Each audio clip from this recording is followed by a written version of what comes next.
All right, here we go again, guys. It's about 9:02 p.m. Eastern Daylight Time. Just got done doing some MLB The Show. That was kind of fun, watching the all-time Cubs and all-time Reds play. So that was a good one.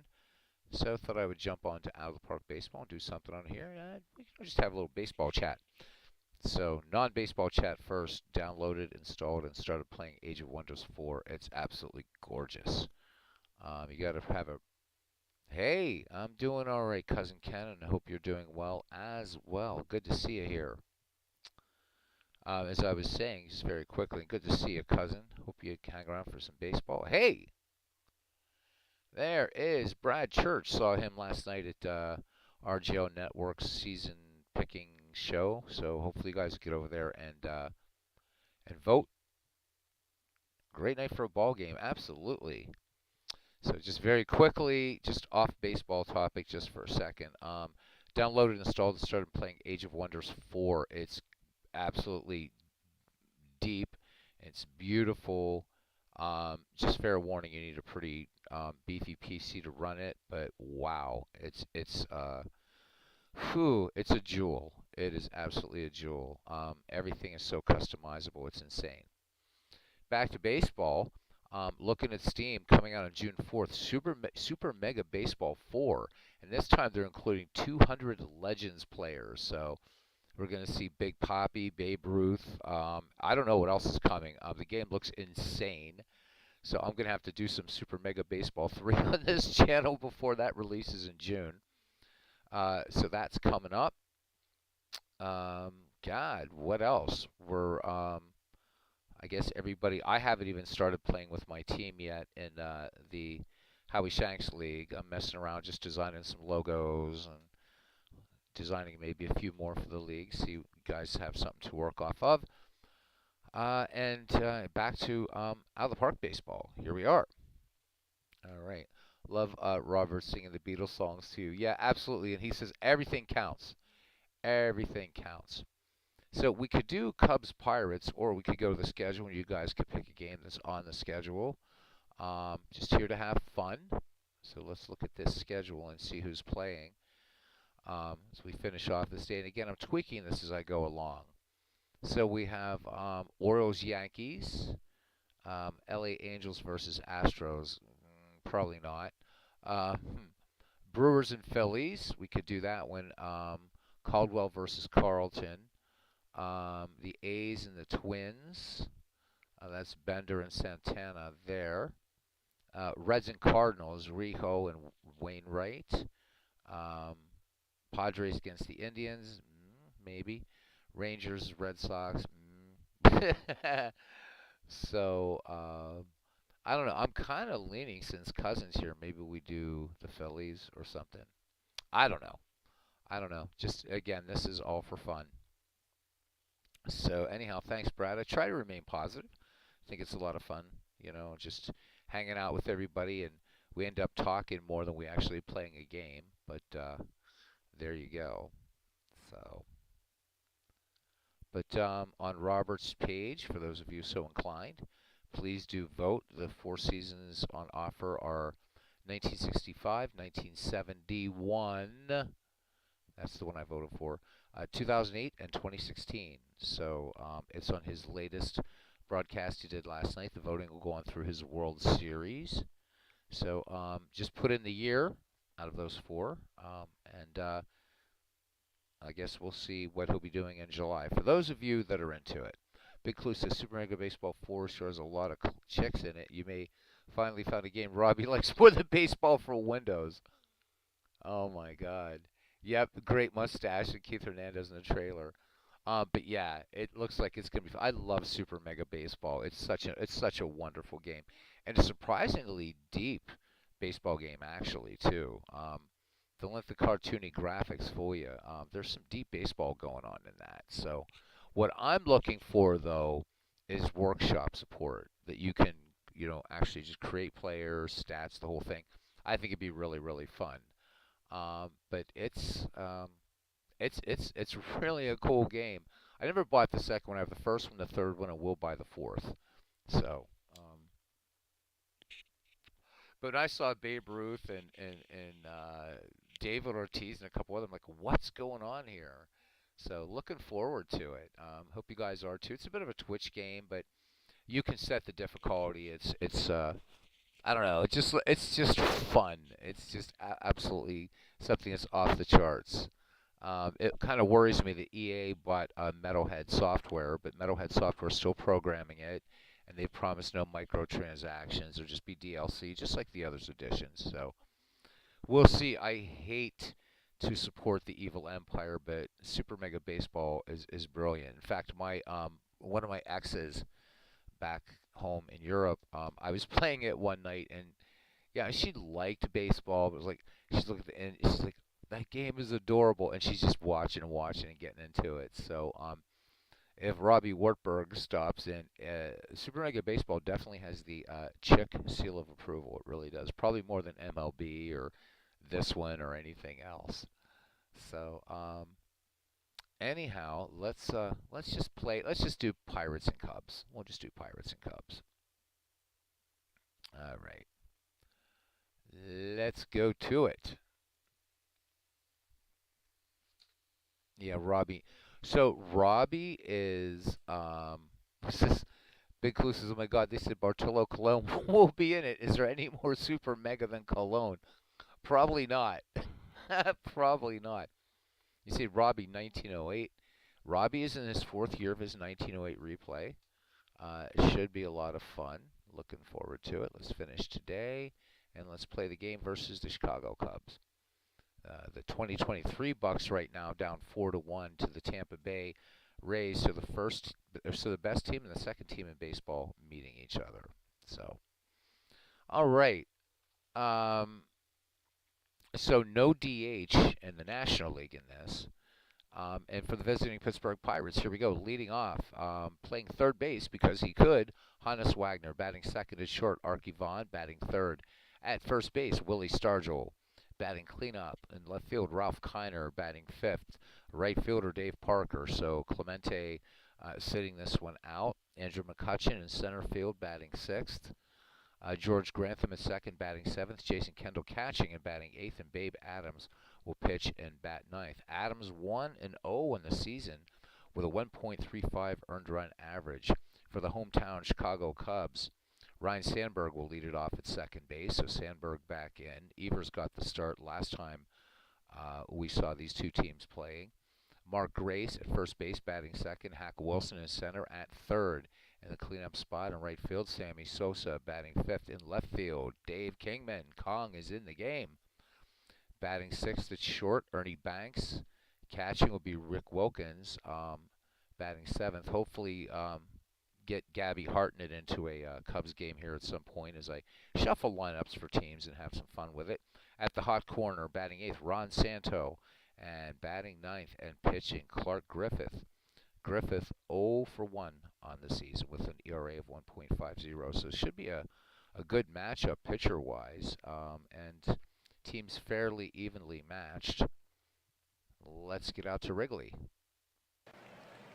And there's Clee Baseball Fan 879, another channel that hope you'll subscribe to. So here we are in Chicago, looking at the starting defense for the Cubs here before we get into the game.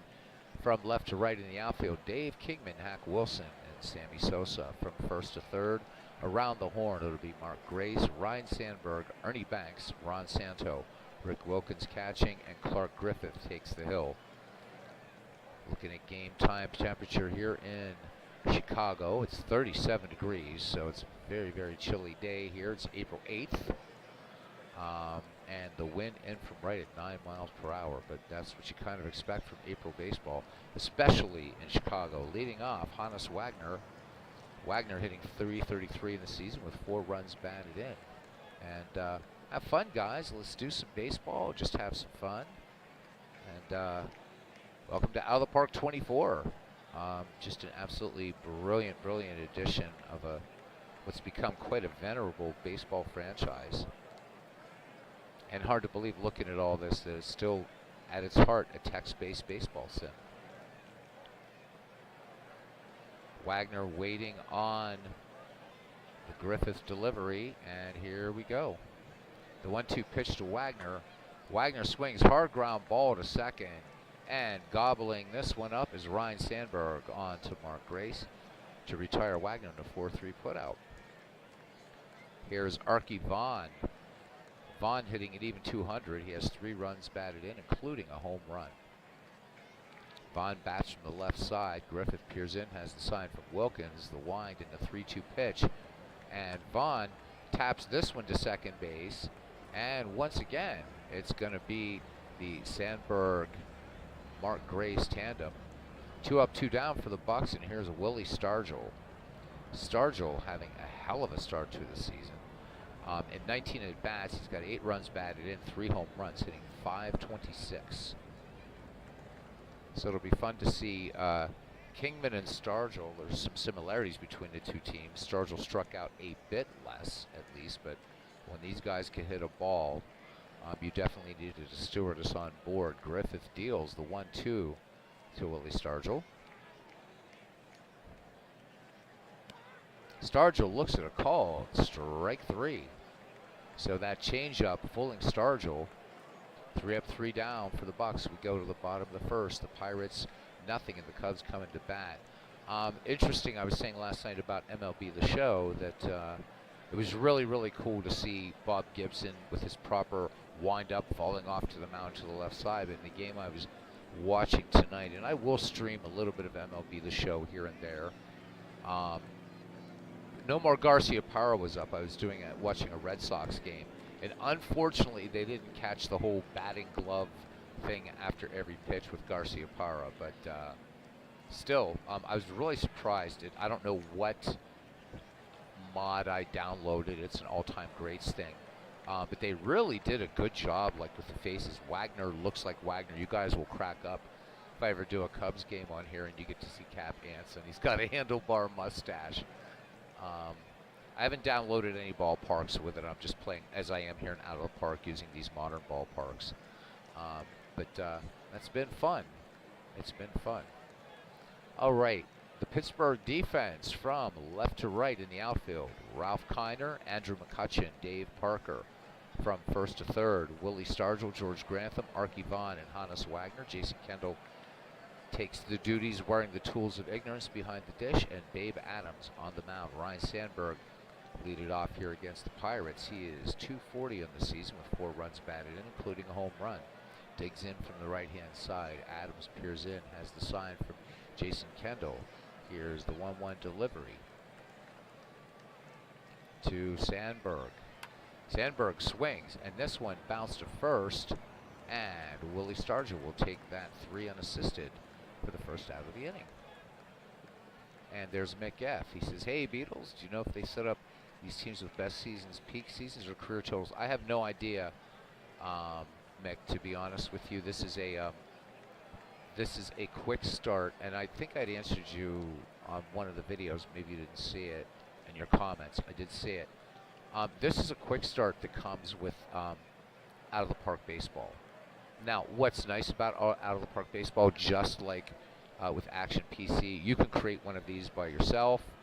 I did one a couple years ago. Unfortunately, I don't know what I did with it. Very easy to create these types of things.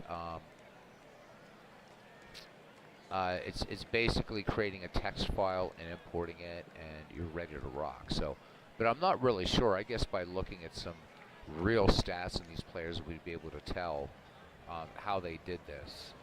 I really have no idea. I wish I did. If I were to do something like this again, I would actually use. Actually, I don't know how I would do it. I think with this, it's probably. I'm guessing by season, because of the way player import works on this, there's not an analog to the baseball history collection that you have in Action PC. So these might be, but I don't know. I mean, I've seen Babe Ruth in here with only 41 home runs, so I'm not really sure. I wish I knew. But it might be something I want to create down the road. But I really want to put the new Shanks League into Out of the Park, which is what Todd had wanted to be done originally, and just to have some fun. All right, here's first baseman Mark Grace having a rather cool start to the season, hitting just 167. He's 3 for 18. Babe Adams into his motion. Payoff pitch to Grace, and Grace cuts and misses. So fastball by Babe Adams gets Mark Grace. So 2 away here in the bottom of the first inning. And Brad Church says that, oh man, this is tough. Really, Brad? Brad likes to ask the tough ones. Only one baseball PC game? That hurts. Because I have to choose between this and Action PC. So, give me an inning or two to think about that. Because I don't think you guys want me launching into a homily just yet. So I'll go over it in my head. I'm not sure yet. Hack Wilson hitting 276, 2 home runs, 10 runs batted in. And I don't have any way I'd have. Let me see. Let's see if we can answer Mick's question. Batting stats, real life stats. There we go. So this is up to. Oh my God, I have no idea. Because this would answer the question. I just need to. I would actually have to see his. Let me see. It's not showing his previous year's stats. I'll have to ask. I mean, I'll just ask in the Out of the Park forums and let you know. Now I'm curious. Babe Adams now. Wilson swings in the first pitch. Short, slow grounder to short, and Arky Vaughn up with it and on to Willie Stargell. And the Cubs are done in the first. Both teams going in order. We go to the top of the second, and we're scoreless. Ralph Kiner, Dave Parker, and Andrew McCutcheon.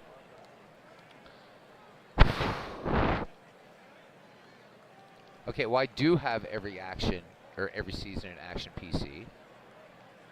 And, of course, with Out of the Park Baseball, you have every season. So,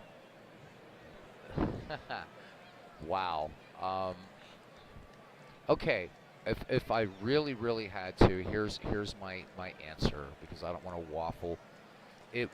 Action PC Baseball would edge out this one just by a bit, because I think that with Action PC Baseball, there's a much more that's easier to do than you can with Out of the Park. Out of the Park requires a bit more sort of muscle to get some of the things that you do.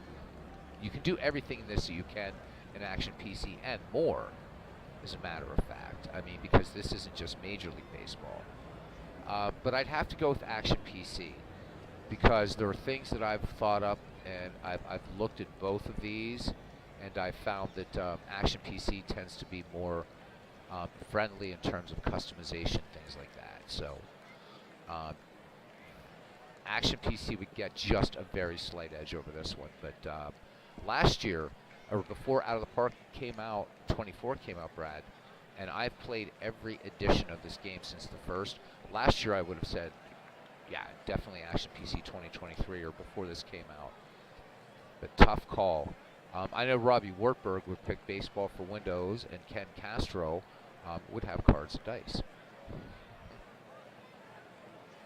But yeah, I guess Action PC 2023 with the edge. I mean, the only reason this would be nice is because everything is self-contained, and I wouldn't have to worry about having cloud storage and all this stuff in case something happened to the PC and I'd have to reformat it. Then I'd lose all my Action PC seasons. Assuming we've got good internet on the proverbial island. What about you, Brad? So I'll just shoot the question back to you. All right, Griffith deals to Kiner. Here's the payoff pitch to the Bucko power hitter. And Kiner lays off and watches this one go just inside for ball 4. So Ralph Kiner aboard, and here is the Cobra. This Pittsburgh team loaded with right fielders, Parker, Paul Wainer, and Roberto Clemente. And I also brought in, much to probably Big Clue's chagrin, Lloyd Wainer is also, he's on the bench, but he is on this team. I felt that he should be here. And There you go. I even brought in Bob Robertson. Brought in players on other teams. As I mentioned to you guys, Ernie Banks wasn't even on this all-time Cubs team. So I'm slowly working through each of these rosters, trying to figure out who's missing, who isn't. Griffith deals to Parker. Here's the 0-1 delivery. Parker having a cold start, just hitting .048. And Parker smacks this one to left. Liner. But Dave Kingman reels it in. Ralph Kiner gets back to first. One down here in the Pirates' second for Andrew McCutcheon, who's hitting .280. He's got 3 ribbies and a home run. Kiner, no real speed at first. Griffith deals. Kutch swings. Grounded, slow grounder to short. And they're not going to turn 2 on this. Banks has it, but they will not go to first.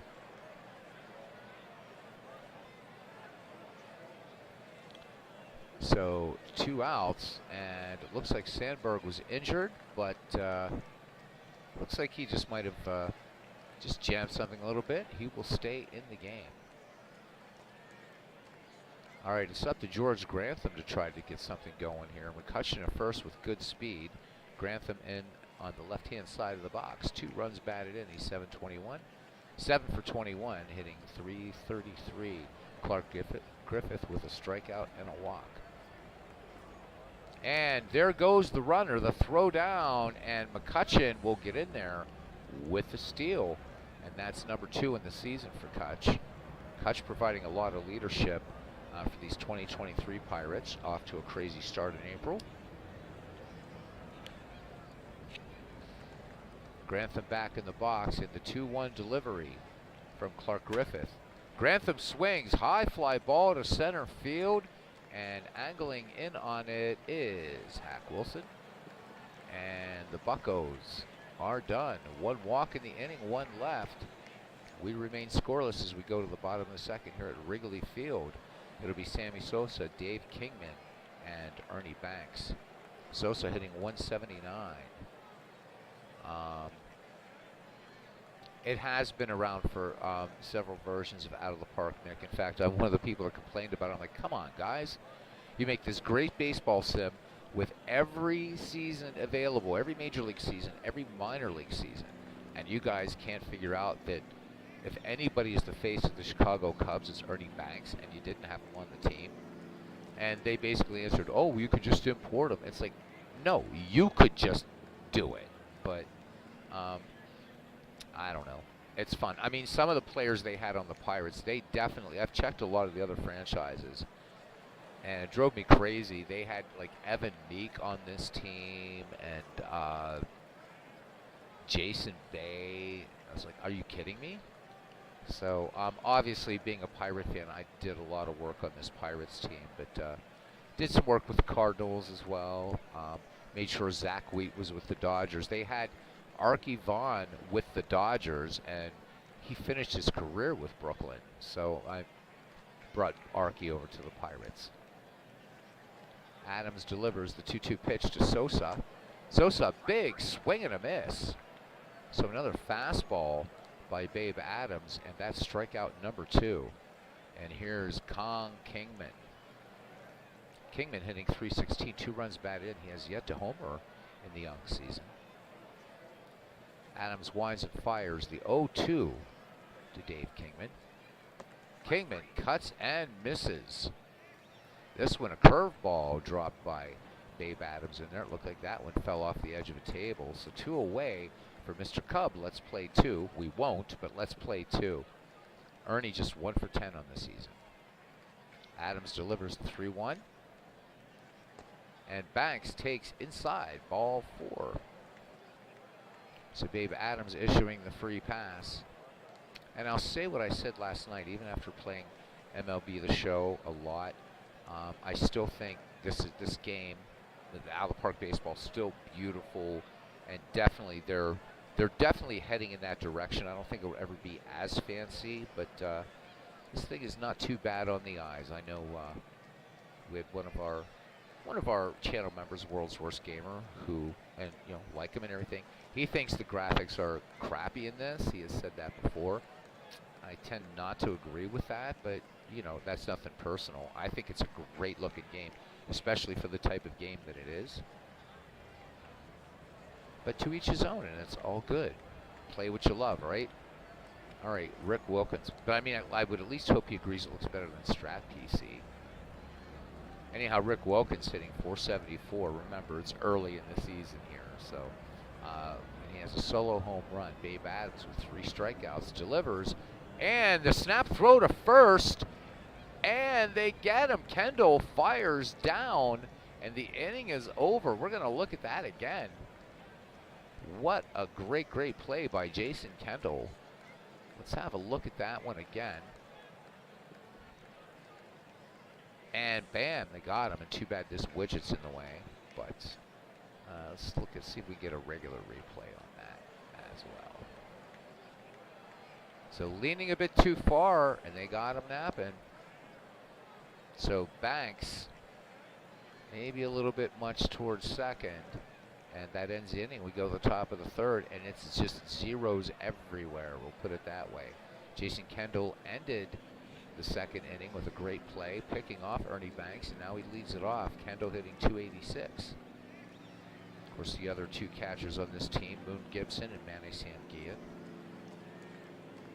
Clark Griffith has fanned 1 and walked 1. Here's the set and the delivery from Griffith. Kendall, first pitch swinging, lines this to right, and this will get down for a base hit. So at least we have 1 number up there on the scoreboard. A base hit for the Pirates, and Kendall aboard, and for a catcher, has very, very good speed. As Babe Adams steps in. Adams 0 for 2 in the season. See if he can get the bunt down and advance Kendall. Here's Griffith's pitch. And Adams showing bunt, and he misses.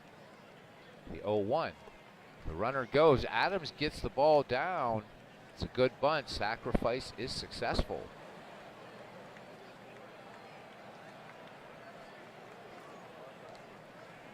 So Jason Kendall moves into scoring position for the Bucks, and we're back at the top of the order. The Flying Dutchman, 0 for 1.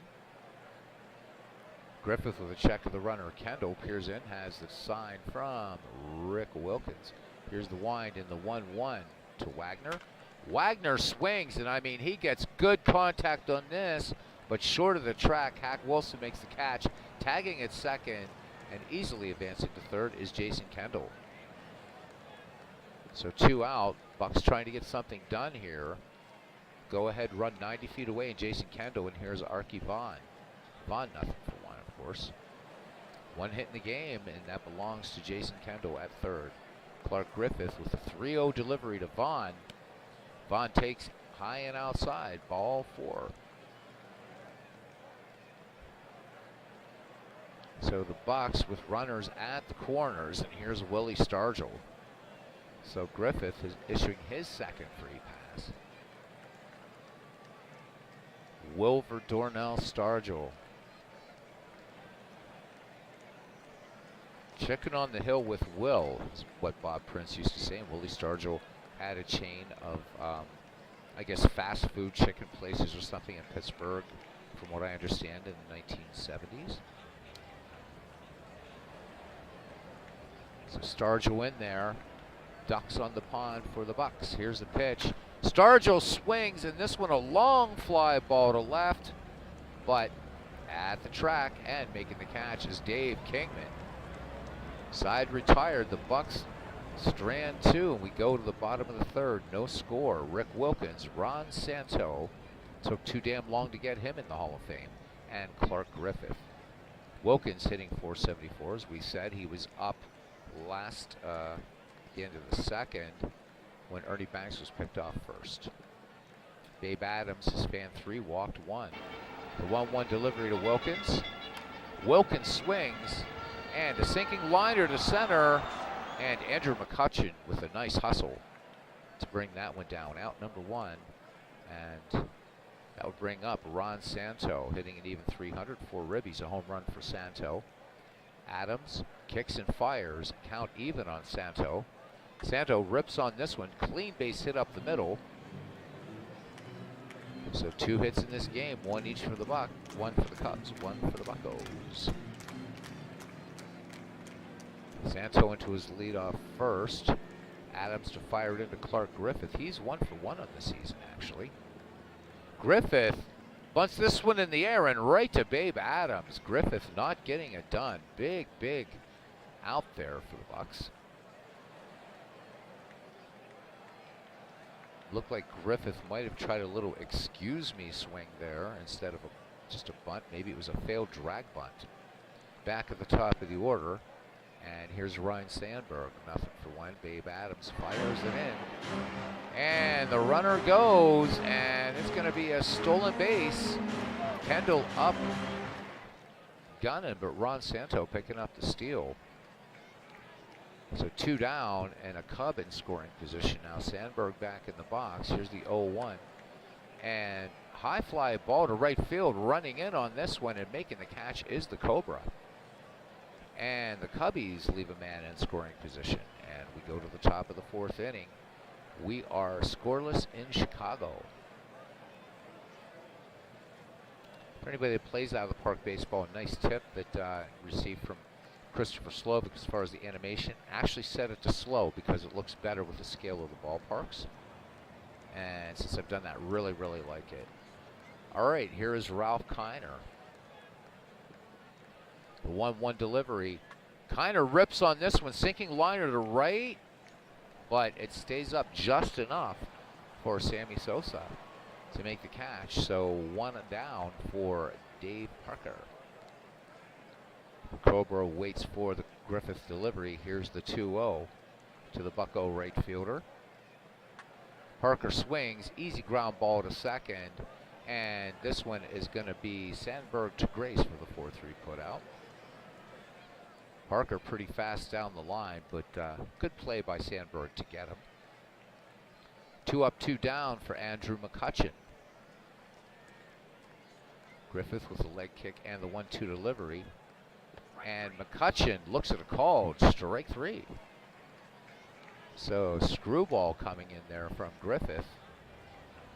Buccos go in order. We go to the bottom of the 4th with no score. And Mark Grace, Hack Wilson, and Sammy Sosa will bat for the Northsiders.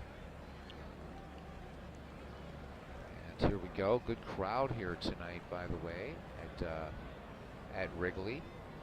Attendance 14,196 on a very chilly April night for baseball. Adams deals now.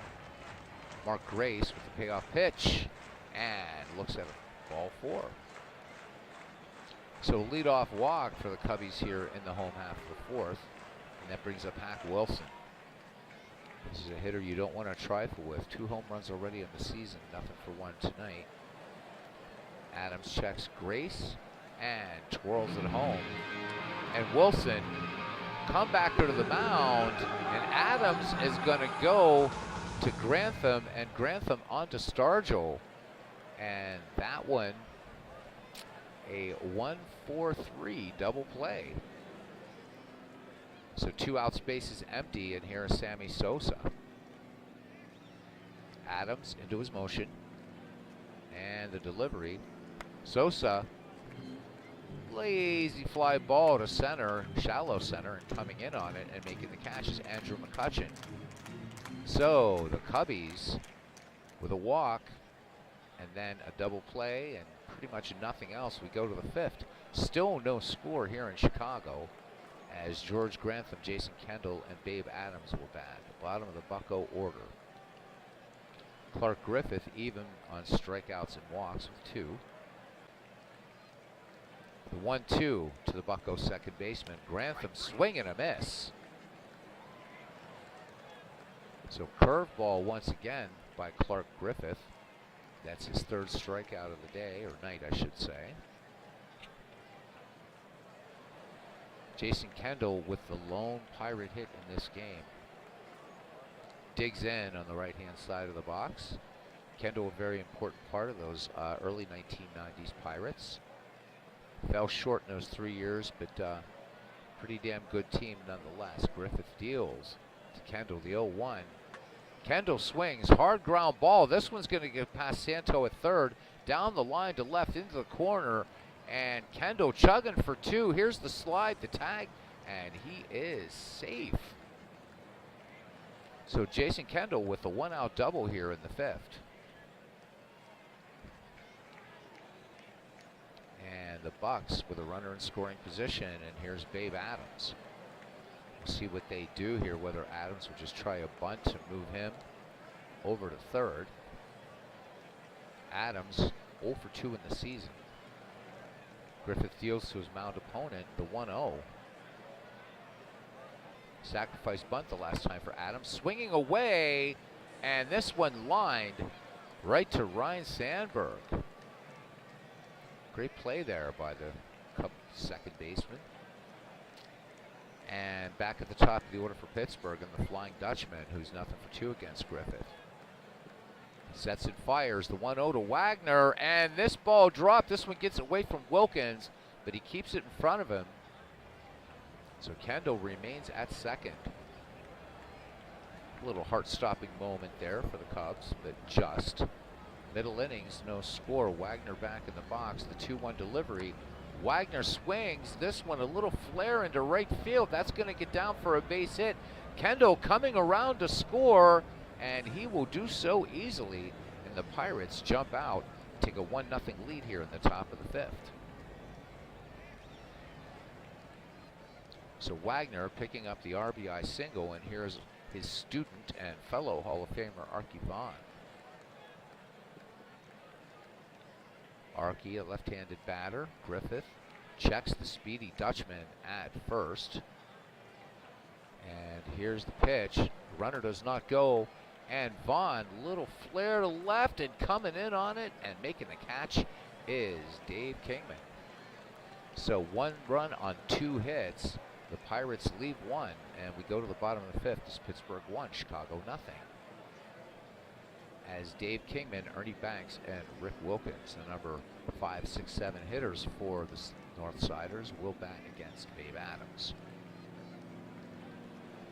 Game moving along here at 38 minutes, and that includes all that commentary. Babe Adams sets and delivers the 1-2 pitch to Kong.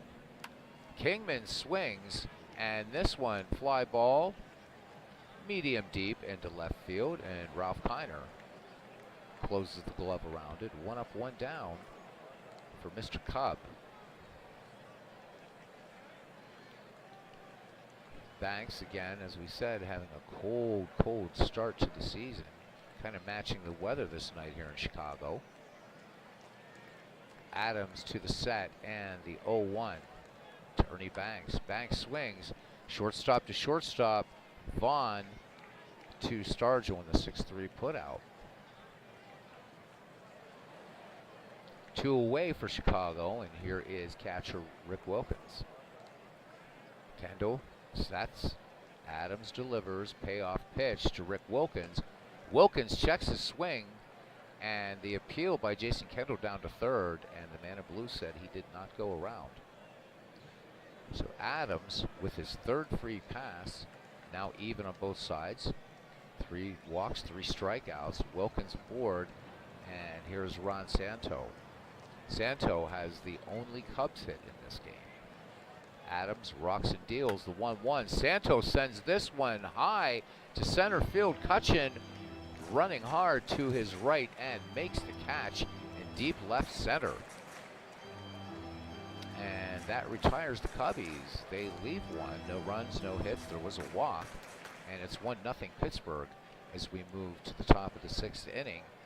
And the heart of the Pirates order due up. Willie Stargell, Ralph Kiner, and Dave Parker. Clark Griffith struck out 3, walked 2 through 5. Stargell, 0 for 2. Payoff pitch coming to Willie. Stargell takes inside, all 4. So Clark Griffith missing with the screwball, and Stargell aboard. Stargell almost as slow as Michael Evaluer, and here is Ralph Kiner. I don't think Michael Evaluer, I think he's down in the low minors. You do have a full minor league system in this, by the way, so you can promote, demote players. Something you cannot do in Action PC Baseball. I would like to see Dave implement a kind of minor league system. I think it'd be a lot of fun to have call-ups and that. So there are a few things that Action PC is missing, but this is missing a few things as well. So I think ultimately at the end of the day, with as many PC baseball sims as I have, and I have 4 that I love. This one, Action PC, and then Baseball for Windows and Diamond Mine. The 2 I would really want, though, that I think are perfect companions to one another are Out of the Park Baseball and Action PC. Wilkins sets the target for Clark Griffith. Nobody out. Ralph Kiner at the plate. Dangerous hitter. Kiner swings, and this one high to left. Again, medium deep. And Dave Kingman draws a beat on it and brings it down. So 1 out here in the Bucko 6th, and that brings up Dave Parker. Stargell holds it first. Griffith with the 1-2.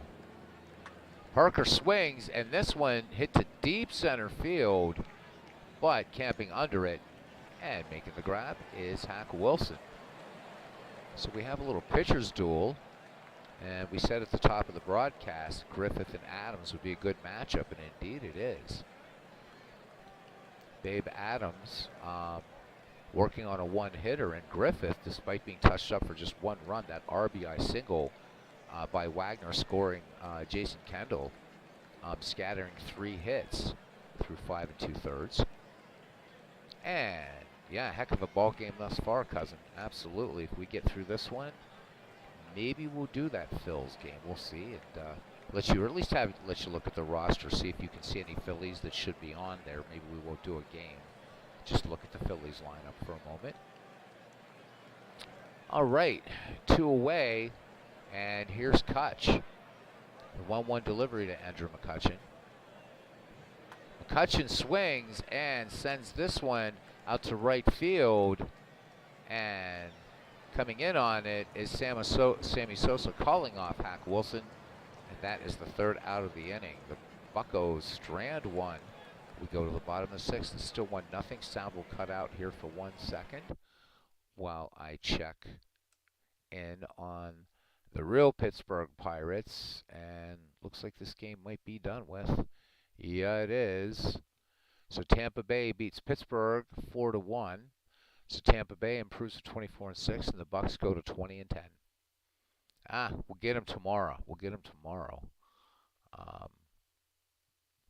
You can't win them all, but let's hope that the this May 2nd start is not some sort of harbinger for the Bucks. All right, Robbie Wartburg at work tonight. Looks like his Rangers down 4-3 to the Diamondbacks. All right, back to the ball game. And Kai Kyler will come in to pinch hit. Clark Griffith's day is done. Kyler in the season, 4 for 11, hitting .364. Dave Adams deals.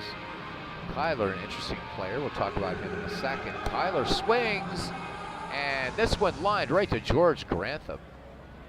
So Kyler, one of those players that when you're doing an all-time greats league, you really can toss the coin with him, much like Frankie Frisch, Shoeless Joe Jackson, Nat Blageway, players who had great, Eddie Collins, who had just superb careers with 2 different teams. Kyler, interestingly enough, great as a Pirate and great as a Chicago Cub, and I decided after looking at Baseball Reference and a bunch of other things that Kyler really belongs more to the Cubs than the Pirates.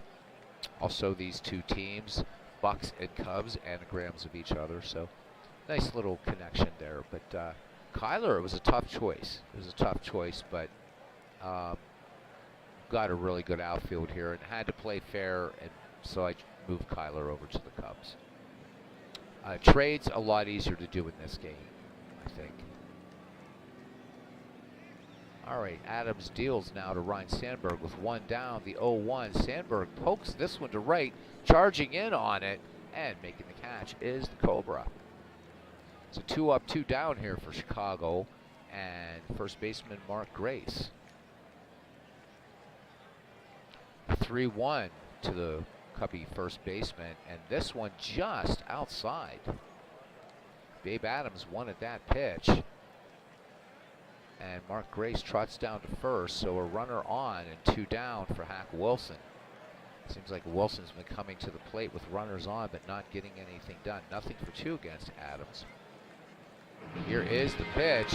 Wilson swings. This one could get down and right. Let's see what happens. It does get down in front of Parker, and Wilson will hold it first, and moving to third is Mark Grace. So Cubs threatening to tie it up here. Second base hit for the Cubbies. So Wilson at first, Grace at third, and here is Sammy Sosa. Adams will be working from the stretch to Sosa, who is nothing for 2. The 2-1. Sosa swings, grounded to first. Willie Stargell waving off Babe Adams. Will take it to the bag himself. The Cubs strand 2. And that is it. We go to the top of the 7th. The Pirates maintaining a 1-0 lead. And Rick Russell, who spent some time with the Pittsburgh Pirates, comes on to in relief for the Cubs. So for Rick Russell in the season, no wins, no losses, 1 2/3 innings pitched, gave up a hit, that was it. And an ERA of 0. He will face George Grantham, Jason Kendall, and Babe Adams. Rick Russell, pretty good control pitcher, good movement. Doesn't mix up his stuff a lot. He's mainly a ground ball pitcher. Russell with 2-1 to the second baseman. Grantham swings, and this one just a little soft liner to short. And Grantham is out number 1. Jason Kendall, perfect day for plate, 2 for 2. So really, he and Wagner the only highlights for the Pittsburgh Pirates. Russell sets and fires the 0-1 to the Buckle catcher. And come back to the mound. Russell up with it, and he'll throw onto Mark Grace at first to retire Jason Kendall. So 2 up, 2 down for the Bucks, and Babe Adams, nothing for 1. Here's the delivery from Russell. He lined out. Babe Adams lined out to Sandberg in the last inning. High fly ball to left, and ranging to his left and bringing it down into the glove is Dave Kingman. The Bucks go in order, and we go to the 7th inning stretch. And it's the Pittsburgh Pirates 1, Chicago Cubs nothing.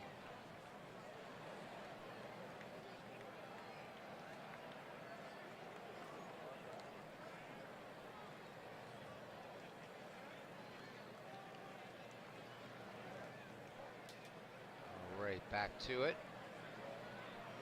Dave Kingman, Ernie Banks, and Rick Wilkins. So Babe Adams ready to deal now to Kingman. Count even on Kingman. And he swings. High fly ball to center field. Coming in fast on it is Andrew McCutchen. So McCutchen making the nice put out there.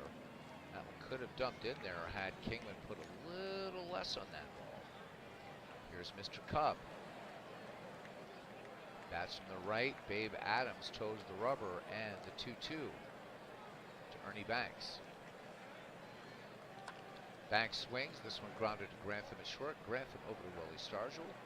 2 up, 2 down for Chicago. So these Cubs batters getting a good look at Babe Adams, but Adams working on that 2-hitter. And here's Rick Wilkins now. Chicago catcher, nothing for 1. Babe Adams works to him. Wilkins swinging on the first pitch, line to center, and this one will get down in McCutchen. So the Cubs getting, seems like they're getting their base hits at 2 outs. So Wilkins aboard, that's hit number 3 for the Cubs, and here's Ron Santo, the third baseman, 1 for 2 today. Wilkins, a conservative lead at first. Adams checks the runner. The 1-0 delivery to Ron Santo. And this one, skied to right, and camping under it is Dave Parker. And once again, the Cubs are turned away. So the Cubbies strand 1, no runs, 1 hit, no errors. And we go to the top of the 8th inning. It's Pittsburgh 1, Chicago nothing. And it looks like we just have 2 kind of hardcore fans in here, and that's fine with me. absolutely fine with me. Hannes Wagner will lead it off. Arky Vaughan and Willie Stargell. Wagner 1 for 3 on the day with an RBI. Russell kicks and deals to the Flying Dutchman. Cubs do not want him on board. And this one, a weak grounder to second. Sandberg to Grace to retire the Flying Dutchman. So one away, and here is Randy Myers. So Rick Russell's day is done. Randy Myers, we saw him the other night. Myers, 2 1/3 innings pitched, 3 hits, 2 earned runs. He has struck out 3 in the season with an ERA of 7.71. Robert, there he is. Baseball with the Beatles. Give me peace on earth, George Harrison. That counts. It sure does. Give me love, give me love, give me peace on earth. Yep. Great stuff. Good to see you, Robert. I reminded everybody who was. We had a few more people here earlier to go over to your latest broadcast. Vote on one of the 4 seasons on offer. Tomorrow night, Robert's Game 1 of his 1988 World Series in Inside Pitch Baseball. Montreal Expos will travel to New York to meet the Yankees. And as I said last night, I say again tonight, go Spos. So looking forward to that game tomorrow night, Robert. I will be tuning in. I'm not sure what time you're doing it, but I'll be looking for the notification. Guys, always a fun time at Robert's games. Ken says he missed some baseball. He's in it for the duration tonight. 7:30 p.m. Eastern Daylight Time. Game 1, Expos at Yankees. So tune in, RJO Network. Tomorrow evening, 7:30. For Game 1 of the series. All right, so Randy Myers to face Arky Vaughan now, 1 away. Myers with a 3-1 delivery to the Bucco shortstop. And Vaughan takes low and outside. So fastball missing by Randy Myers. And the Buccos with a runner aboard. And here is Roberto Clemente. So Clemente getting a little bit of an applause from the Chicago crowd. Very nice. The great one, just 1 for 9 in 9 at-bats. Hitting 111. Got to get Clemente some more playing time here. Randy Myers sets and fires Clemente. And this one gets away from Wilkins, and going down to second is Arky Vaughan. So now the Bucks with a possible second run in scoring position. Clemente back in, and the count even on him. Clemente cuts and misses. It's a big pitch, big out there for the Cubs. That's out number 2, and here's Ralph Kiner. Buccos would love to see Ralph jack one out of here. Kiner was the only reason the Pirates had any attendance through most of the 1950s. By the time the Pirates had a good year in 1958, Kiner had already retired. But after Kiner's last at bat at Forbes, people would start heading for the turnstiles. At one time, and I don't know if the record still holds, but at one time, Kiner was second only to Babe Ruth in home run frequency. I don't know where he stands in that now, but at one time he was second only to Babe Ruth. Very, very dangerous hitter. Too bad the Bucks didn't have the team to build around him back in the 50s. Here's the delivery, the 2-2. Ralph Kiner would go on to become a Mets broadcaster. Kiner swings, and this is going to get down for a base hit. This one in the corner for extra bases, and coming around to score the Bucco second run is Arky Vaughan, and Ralph Kiner with a 2-out stand-up double. So Kiner, many, many years, was very beloved in Pittsburgh, but also very much beloved by Robert's favorite team, the New York Mets. All right, 2-0 Pirate lead in the top of the 8th, and here is Dave Parker, who is 0 for 3. Aaron Reed is here at Wrigley Field in Chicago. All right. He's listening to me and playing baseball for Windows. All right, Aaron, I'm just glad you're having a good time with baseball for Windows. All right, Dave Parker now in the box with 2 down. Kiner in scoring position at second. Randy Myers with the 1-2 delivery. And this one gets away from Wilkins. And that one's going to be scored a wild pitch. And Ralph Kiner will go to third. So 2 wild pitches. The first one ending up rather costly for the Cubs. And now Kiner just 90 feet away with a possible third Pittsburgh Pirate run. Lefty Myers has the sign from Rick Wilkins. Here's the leg kick and the 2-2 delivery. And this one is a balk. Randy Myers is absolutely livid as Kiner just trots home with run number 3. It is a balk. And he is hot. He is hot. Wilkins going out to the mound, trying to calm Randy Myers down. So 2 wild pitches and then the balk. So Myers still in the game. Dave Parker still in there. The count 2-2 on him, 2 out. Here is the delivery by Myers to Parker. Parker swings, and this is just a lazy ground ball to second. And that retires the side. However, the Pittsburgh Pirates, with help from the Chicago Cubs, plate 2 here in the 8th. It's now 3-0 Buccos as we go to the bottom of inning number 8. And we talked about Gabby Hartnett, and he's in here as a pinch hitter. A Hall of Famer. One of the big stories of Gabby Hartnett's career was the homer in the Gloman in 1938 against the Pittsburgh Pirates. So read up on that one in your baseball resources if you'd like. Hartnett 1 for 7, hitting just 143 of the season. Basically doing a pinch hitter role for right now. But Hartnett, good contact, good power. May juggle up this lineup and have Hartnett start a few times a catcher rather than Wilkins. Adams deals the 2-1. Hartnett swings and promptly smacks this one. Liner into center field, base hit. That'll be the Cubs' 4th hit of the game here. Cubs have a little bit of work to do.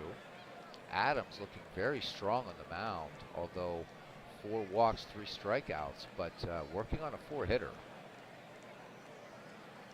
At one time, Aaron, yeah, he indeed was. Ben Crosby was a partial owner of the Pittsburgh Pirates. Yep. Charlie Pride partially owned the Texas Rangers, as did President George W. Bush. That whole family, the Bushes, were also major stakeholders. Adams starting to run out of a little steam here. We'll see. I didn't pick these, Robert. These were done by Out of the Park. So if you feel, I mean, I can certainly look, maybe review some rosters with some of you guys here, because that's what I'm trying to do some tweaking, and we can definitely move Randy Myers over. But right now, pitching for the Cubbies.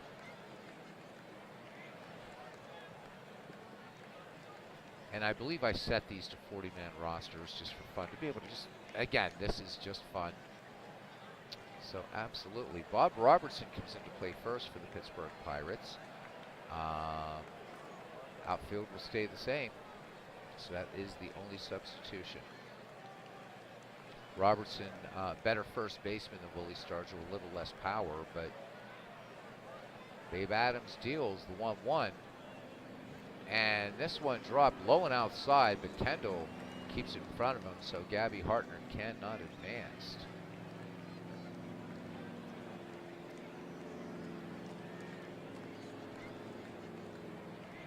I've seen in these all-time leagues, Robert, really, I've all-time great franchises. I've seen, not only in this game, I've seen in Action PC, I've seen in others, and it's like, okay, this guy's on here, what's the reason, whatever. And that's kind of the fun of me just being able to dig through this and have some fun and get some input from you guys. Adams deals the 2-2 delivery to Ryan Sandberg.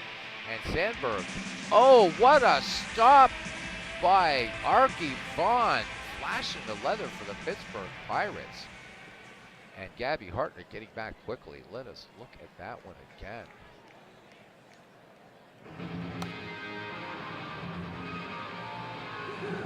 Nice play by Hartman.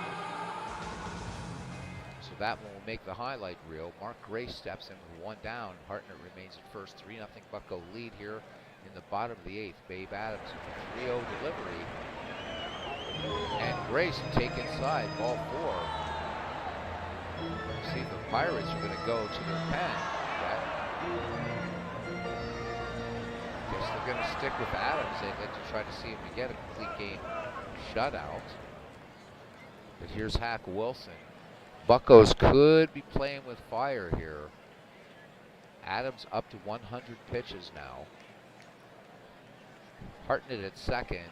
Grace trailing him at first.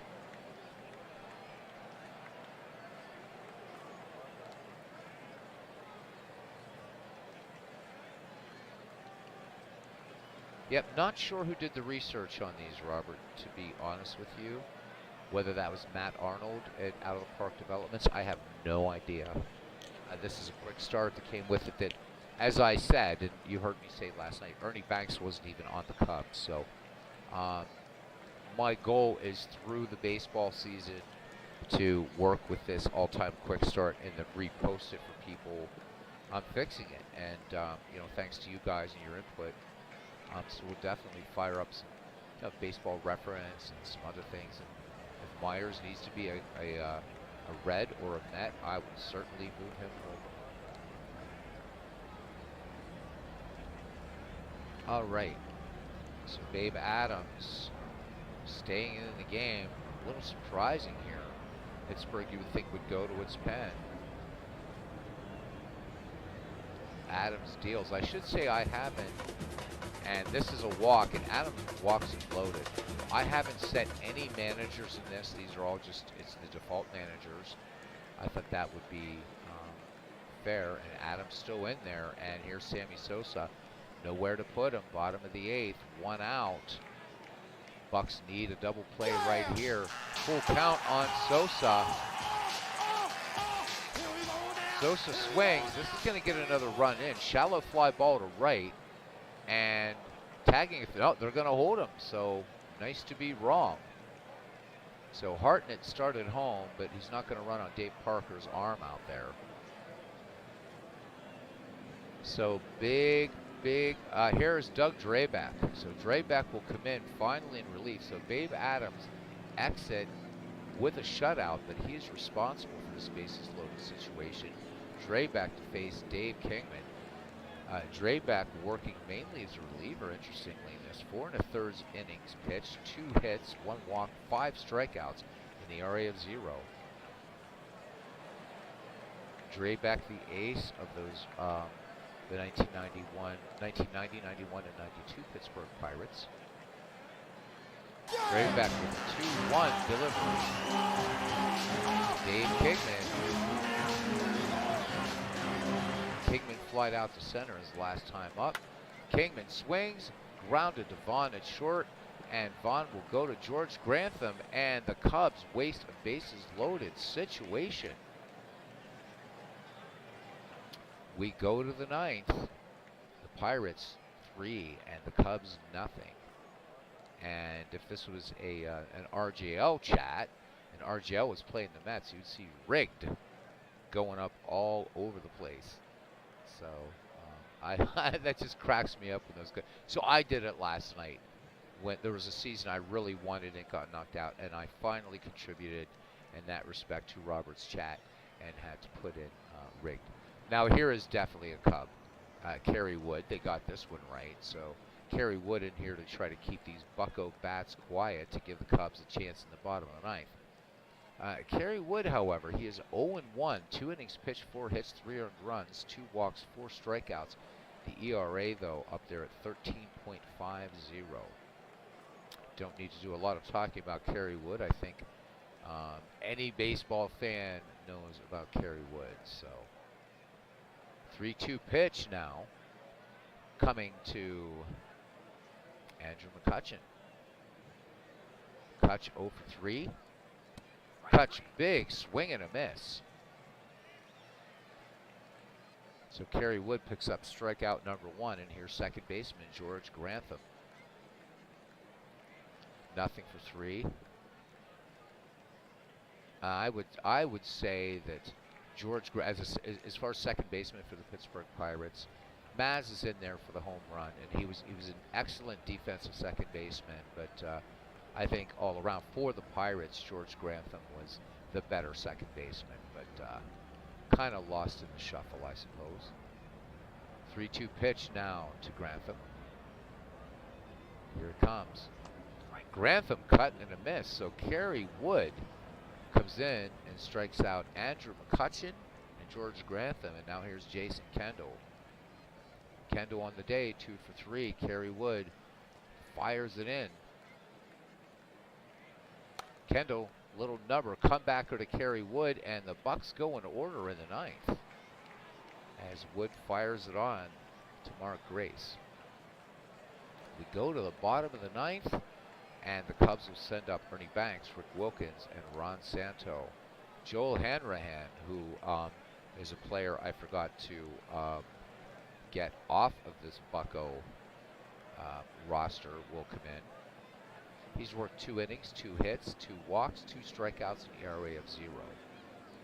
Good stuff, good movement, good contact, but there's other Pirate pitchers, so I might put Hanrahan down in the minors for a while. I know they're trying to get Buccos from all eras, but I would rather have Dave Justy in there than Joel Hanrahan. All right, Mr. Cub, nothing for 2 against the Bucks tonight. Hanrahan with the 1-0 delivery to Mr. Cub.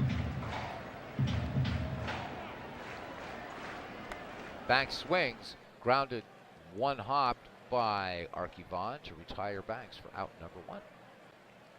And there's John DFW. Welcome in to Wrigley, John, as Aaron Reed says that Dave Parker is a big fella. He is.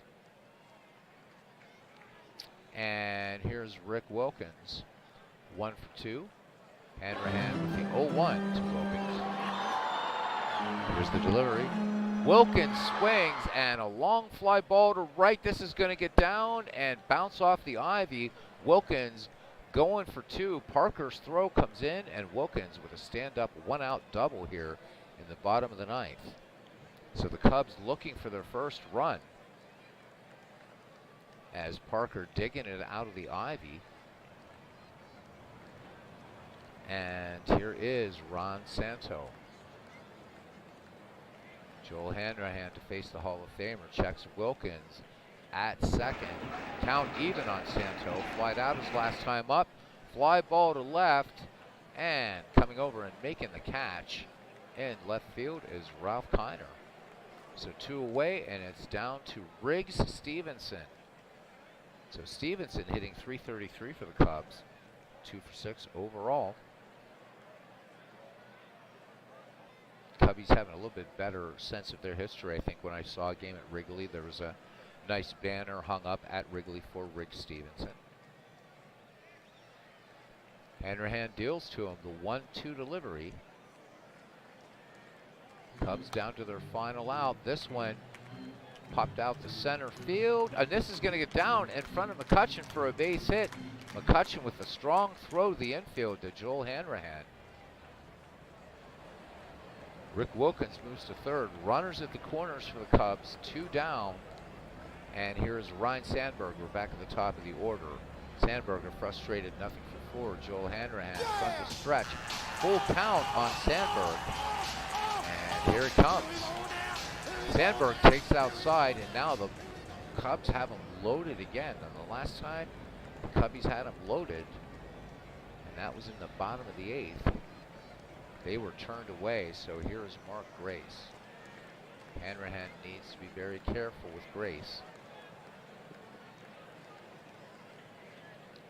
He sets, and from the stretch, the 1-0 to Mark Grace. And this one, routine grounder to first, and Bob Robertson will take it unassisted for the 3rd out, and the Pittsburgh Pirates take this one from the Chicago Cubs, 3-0. And what do we got there? A shared shutout, one other achievement. So the Bucks kind of doing the little thing there. All right, let's do this, and we'll do a couple rosters. just looking at them. So the Pirates improved to 4-3, and the Cubs fall to 1-6. So the Pirates got a magnificent performance from pitcher Babe Adams, who muffled the Chicago offense en route to a tight 3-0 Pirates win at Wrigley.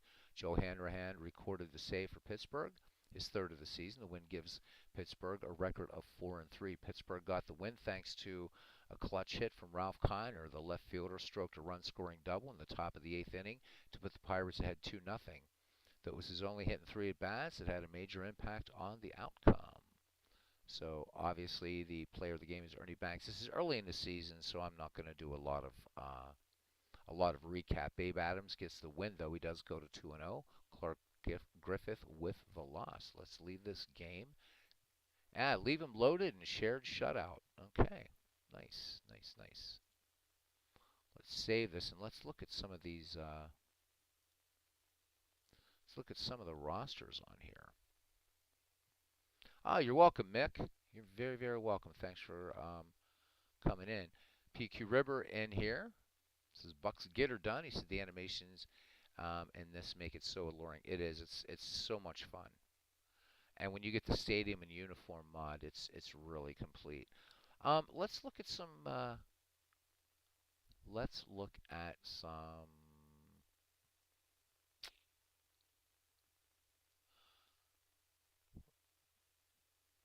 Look at our. We'll go to the standing screen. Let's look at the Phillies since we got cousin Ken in here, and see who I might have to bring up, send down, what have you. Phillies 2-5 right now in the season, and yeah, let's look at.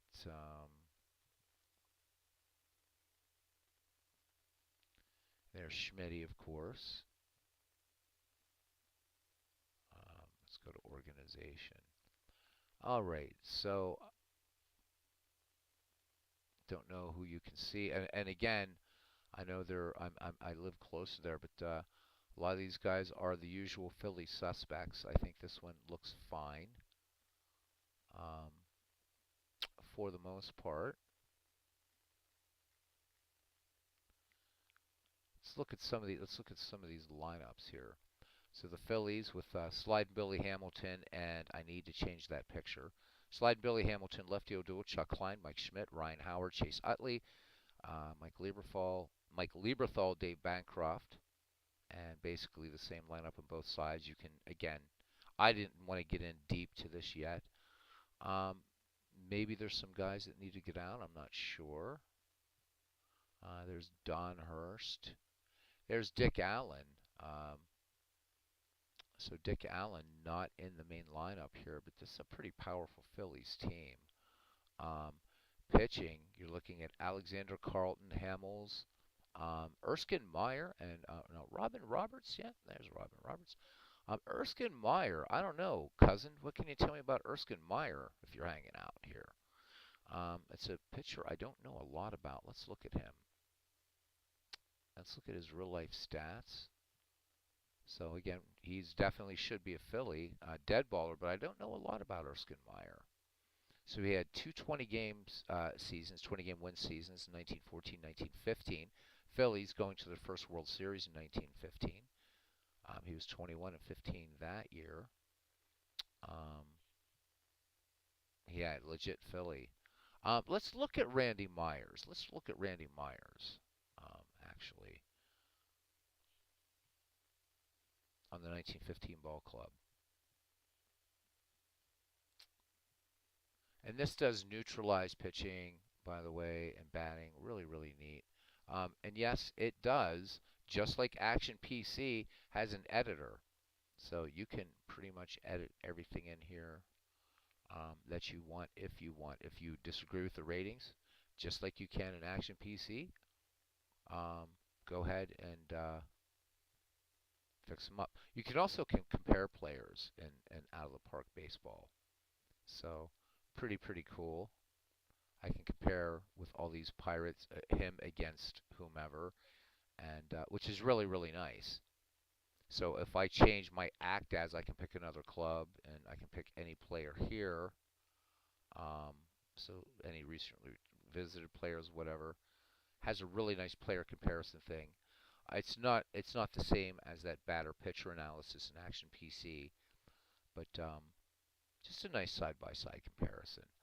But let us act as the Chicago Cubs and let's have a look at Mr. Randy Myers. Actually, let me just search him up here.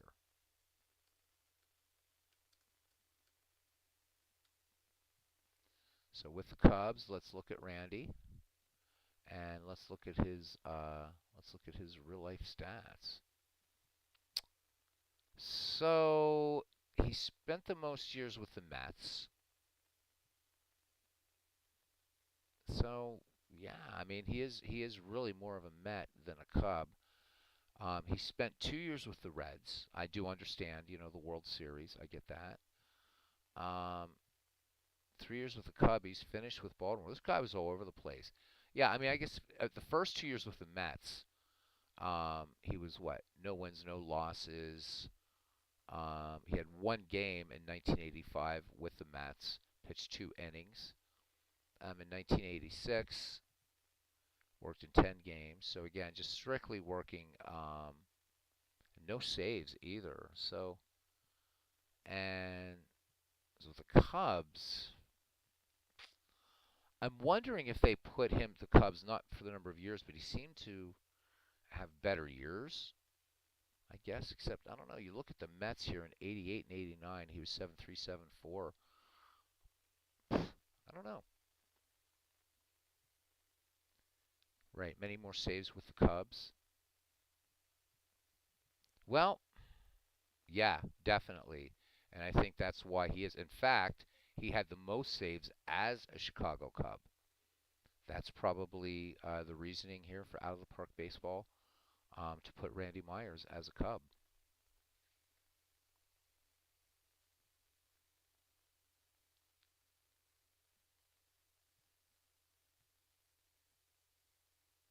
Philly area makes me crave scrapple and egg sandwiches. Scrapple. Yeah, but not as good an ERA plus with the Cubs. Yeah, I know. It's a tough call. I don't know where I'd put Randy Myers. I know a bit more about the Cubs than I do about the Mets, but I definitely if I've got a Mets fan here saying that he should be a Met.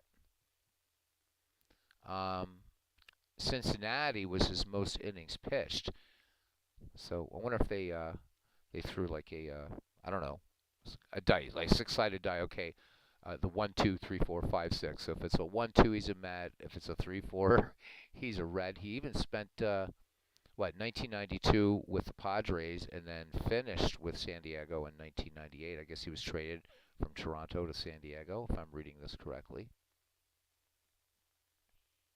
Hmm. Yeah, I don't know. Let's uh let's go back. Let's go back. Let's go back to the team home screen for the Pirates. And let's go back and look at the Philadelphia Phillies again. I want to get Cousins. I want to get some more, just his sort of opinion here. So I think they did. I think they did the Phillies right. I do. Now again, Ricky Bottalico, should he be a Philly? Let's see. Of course, I'd like to look at his real stats. I should probably do that. Right there we go. Real life stats. Yep, mostly a Philly, and had best years with his Philly. So I mean, although he's wearing the wrong livery, I can fix that. I think the Phillies look pretty good, cousin. I can bring up hitters, and let's go back one. This game's gotten a lot easier to navigate, and down here's where you get the real depth with out of the park baseball. Um, Again, similar to Action PC in that respect.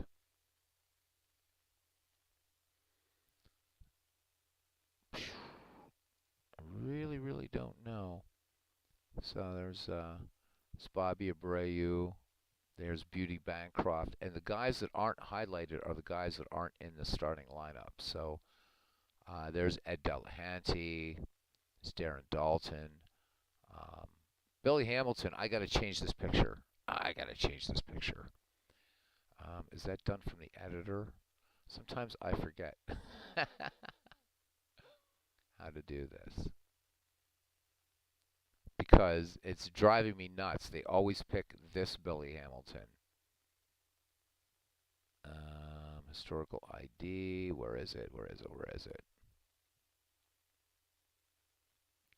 Oh yeah, talking about walk-up music. So you can do custom walk-up music for everybody. Again, like you can do in Action PC Baseball. Trying to decide between Action Out of the Park for franchise drafted league. Maybe both, says Mick. Oh wow, yeah. That's wow. I think if you want more fine control, Action PC is probably better. Maybe. As far as doing teams from different eras and stuff like that, they're equal. It's just as easy to set that up here as it is in Action. So, oh damn it! I forget how to. Is it his profile? How do I set it? How do I change this picture? This is the one thing that throws me off all the time with Out of the Park Baseball is how you change the picture, the player photo.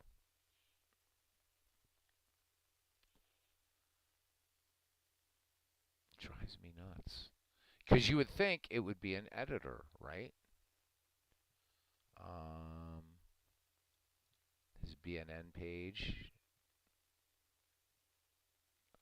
This is cool. This gets down to like really, really like granular, if you will. So this is taking his. Oh, and this answers the question. I believe we've answered the question here. No, it doesn't answer the question. Never mind. So, oh, damn it. How do I change this picture? I'm not going anywhere till I fix this. Granny Hamner, Cole Hamels. How do I change this thing? Is it baseball cards? Is it manage baseball cards? I cannot. No, I don't want to import. Where am I going to import an image file? Now this is just for baseball cards. Damn it. Now I'm going to have to, believe it or not, I might have to find a tutorial. I used to know how to do this.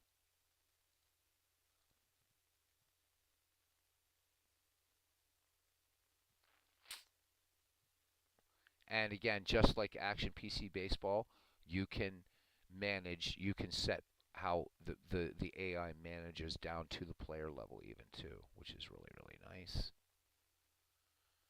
But how the hell do I do this? Do I have to be the Pirates or do I have to be the Phillies? Maybe I have to do that. To change him. I shouldn't have to though. There, now I'm the manager of the Phillies.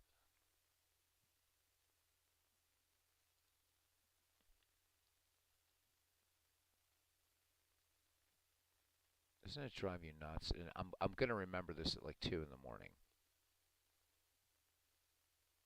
No, Aaron, this is the slide Billy Hamilton that played for the Phillies. Like Ken's favorite all-time player. They just keep putting the wrong. Let's make sure here.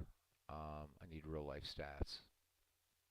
Yep, this is the sliding Billy Hamilton, and there's his from 1888 to 1901. 912 steals. Yeah, this is the wrong Billy Hamilton. And I can't remember how to change his picture.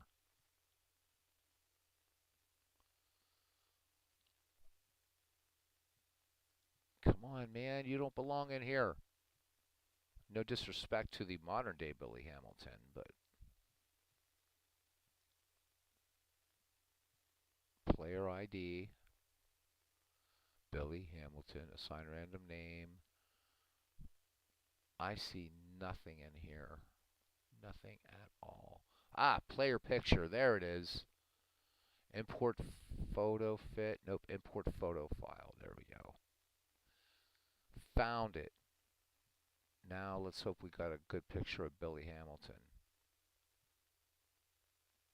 And I can't remember how to do this either. Please something, something, something. Do I type here and do B? No. How do I do this?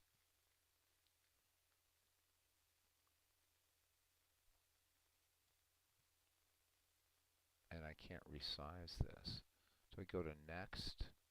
No. Well, this sucks.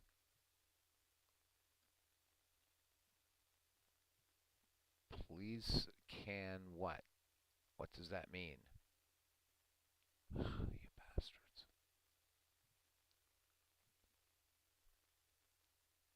Can I search? Oh, this is a bit of a drag. Because all next, no, that's not going to do it. So I have no idea what please can is. All right, I'm going to cheat. How to change player photo OOTP should do it. I used to know how to do this. Real players. There, how to change individual player pics. Open individual players, go to the editor box. There's, I think, picture functions, several choices, and what to do with the player photo, including generate. That doesn't help. That was stupid. Replacing the default player photo.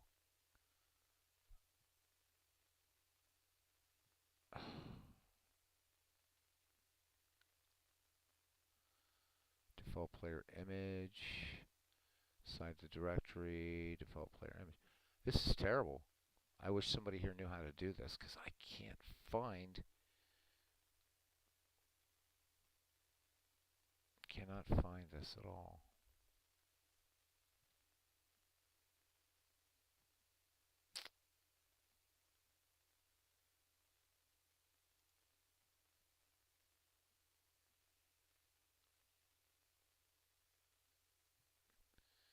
Okay, fictional player picture, update, generate. Oh my god. Well, I don't know. I guess,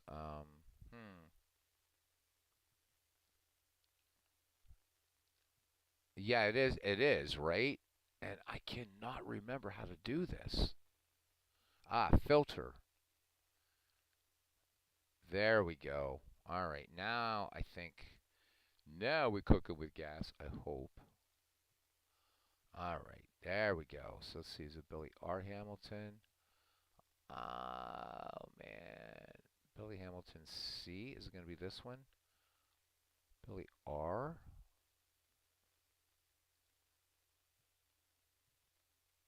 Nope. Oh, my God.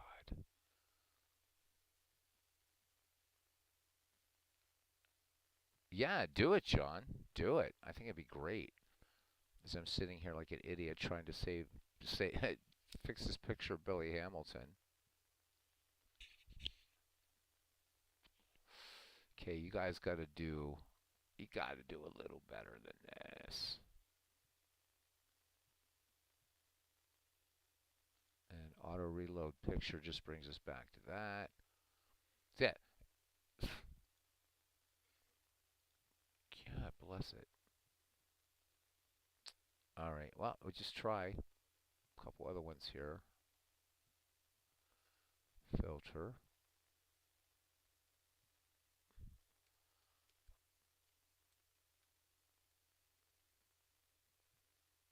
How about this Billy Hamilton? Let's load. There he is. We got him. We got him. We got him. We got him. We got him. There he is, Cousin Ken, the actual sliding Billy Hamilton. Let's save. There, we fixed him. Boom.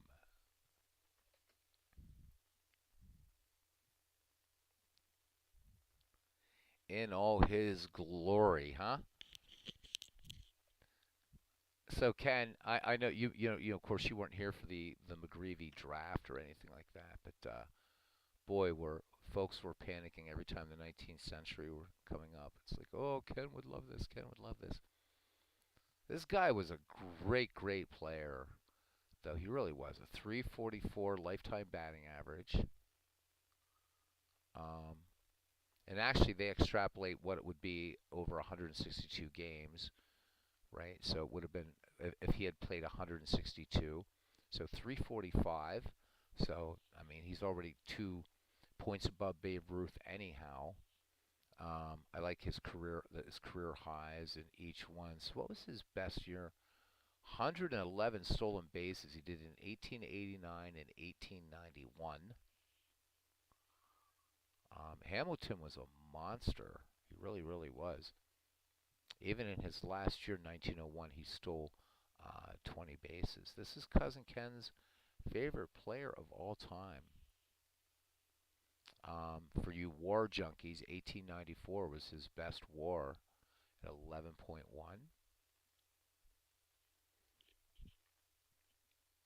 So, nice.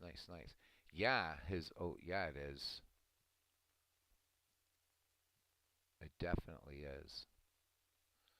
Great player. Great player. And glad to see his proper picture. You'd normalized 1984, not including the expansion team since then. Yeah, um, that would probably be the thing. Just curious how the original 16 are doing right now. Again, this is very early going. Tampa Bay is 7-1, so they're doing pretty good, pretty well. Sorry, Mariners. But again, this is split up into divisions. But yeah, I mean, if you wanted to do your own all-time greats, you could just a text file. And actually, I have maybe I could post it in Discord. John, it's a complete comma delimited file of everybody who's ever played, and you just put it into a text file, and I can even do a tutorial on how to do bulk import of players into this. You just query. There's like 3 or 4 databases in Out of the Park Baseball. You just switch the database that you want to query. So, well, Ken, if you're here for the duration, if you're up for a game, we can go back and do a KCCL game if you want, or we can just muck about looking at stats and rosters in any game. Doesn't matter. You would do them one by one. Wow. PQ River says he'll probably be back. Yeah. If there's another game, it's going to start like super soon, though. I've got a 6 in the morning. Well, you'll be back. You know my games. You'll probably be back, and it'll be in the 4th inning. So, Ken, it is up to you. Ken says he's thinking of getting franchise cards himself. Oh, that's right. I mean, Appa has, don't they have like an all-time like franchise set? Yeah, they do, because I used to have it. Actually, yeah. You're down for a case. Shall we do go back to Action PC and do the KCCL then? We'll do some Dead Ball 19th Century. We'll get out of this newfangled program.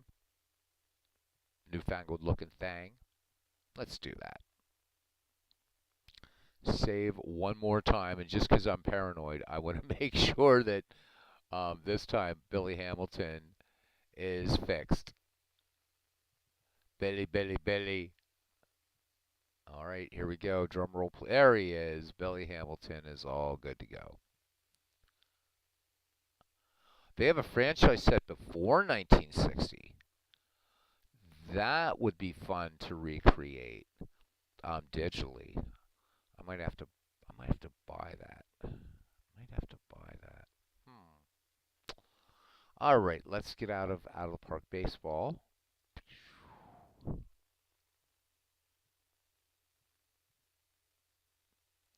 And let's go to Action PC baseball. A little bit more relaxed game to call.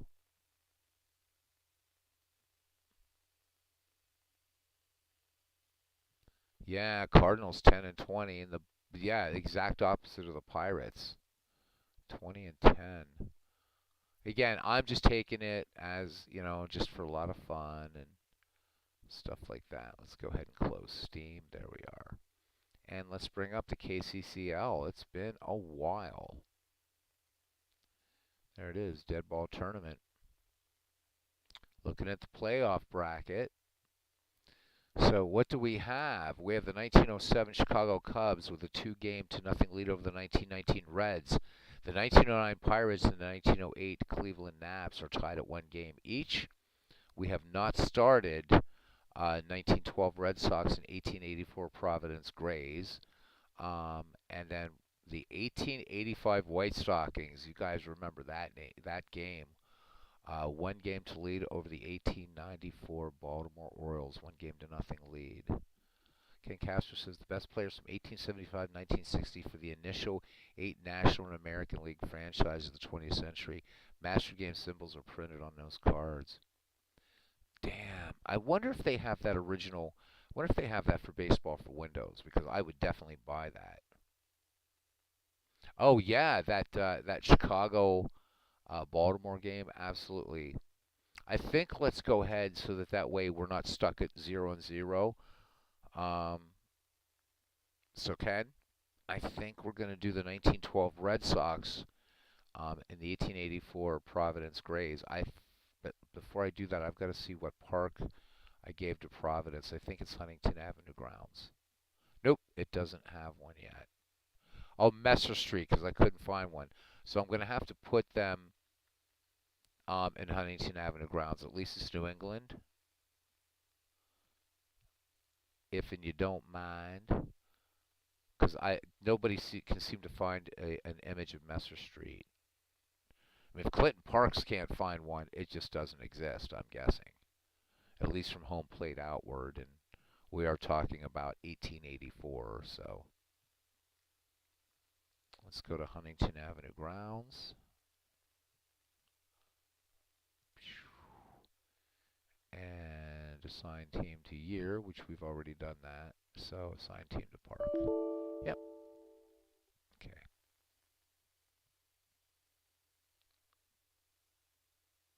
All right. So let's okay out of this. So if we do a computer lineup, oh there it is. Good. It's already set up. If we do a computer lineup, Ken, you're like a scholar. So we've got Hines to start, Carroll, Gilligan, Denny, Irwin, Farrell, and Radford. Don't know if you agree with that. And of course, I already know as far as, well, I mean, I'm not sure. Let's see. Let's look at this rotation. Let's go to rotation set as Radbourne, Sweeney, Conley, Miller, Radford. Start. Oh, okay. So you want to put start to fourth. Okay, let's start the game. Let's actually start the game, and then we'll do that. Because if we set the lineup now, it's not going to make much sense. All right. So Providence is complete. Human, Boston, computer. All right. So let's go back to the lineup, and let's go ahead. And this is, I don't think we have a, let's see if we have versus right. They're going to, yep, there isn't one. Okay, so computer lineup. Start to bat fourth. Okay. Denny bats second. Ken says he's been waiting for this. Is this the first time we've ever done the 1884 Grays? I think I think this is the first time. Hines, Denny, Carroll, start. Yep, got those first 4 in. Then we have Gilligan, Irwin, Farrell, Radford, and Radbourne.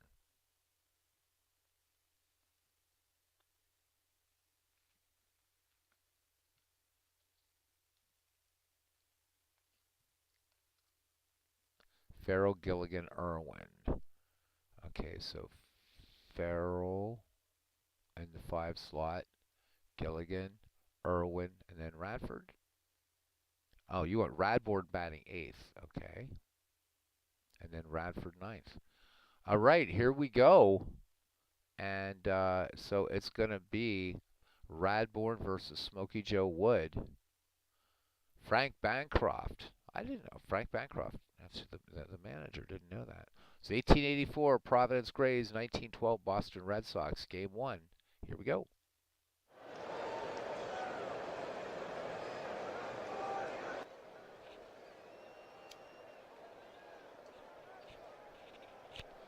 All right, cousin.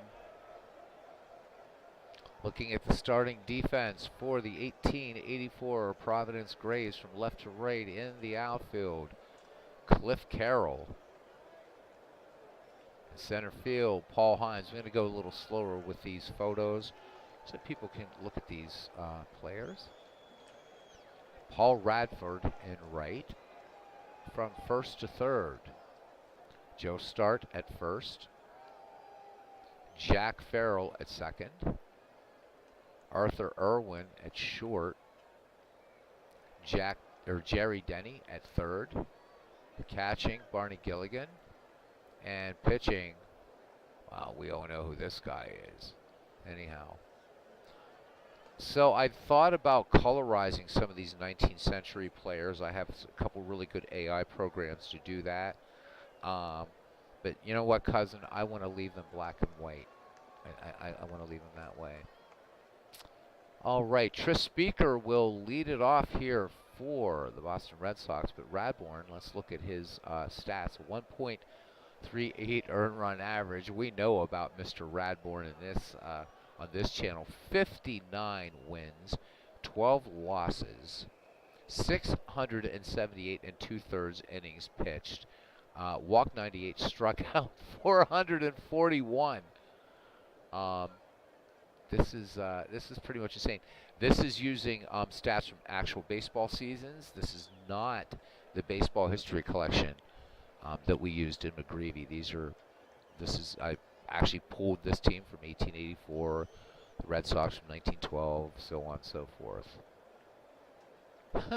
Clinton Park says 12 losses, slacker. Yeah, how about it, Mr. Radbourne? What's the deal? All right, Tris Speaker will lead off here for the 1912 Boston Red Sox. Speaker hitting .333 in the tournament. He is 4 for 12, a home run, 3 runs batted in, 2 runs scored, and a steal. We're going to play this as though we're the home team. So here we go. Game time temperature here at Huntington Avenue grounds, 40 degrees. It is clear, and the wind 6 miles per hour in from center field. Big ballpark here. Radbourne has finished his warm-up pitches. This will be the first time that we will see the 1884 Providence Grays, a great, great team. And not just saying that because of cousin. I know enough about 19th century, knows a great one. And Radbourne serves up a strikeout. Down goes Tris Speaker. And here is Larry Gardner. This is going to be a fun game for cousin because he predicted the 1912 Red Sox would win all of this, but little did we know that they would end up playing his favorite team. Larry Gardner hitting .545. Gardner with a home run and a run batted in. Radbourne peers in, has the sign from Gilligan. Here is the 1-1. And Gardner, liner. And this one right to Farrell. So 2 up, 2 down for first baseman Jake Stahl. Conflicted, no doubt. So cousin Ken saying for Radbourne that was probably actually 60 wins for him in 1884. That there's some there's been some research, some scholarship on that. So I guess it's Sabre time for me. All right, Radbourne ready to deal to Jake Stahl now. The Boston first baseman hitting an even .300 with a run batted in. Stahl with no steals yet, but in 1912 had 13. Radbourne deals. Stahl swinging on the first pitch, fly ball. Paul Hines going back on it. Very, very good center fielder to make out number 3. No runs, no hits, no errors, nobody left. 1/2 inning. It's Boston nothing, and Providence comes to bat.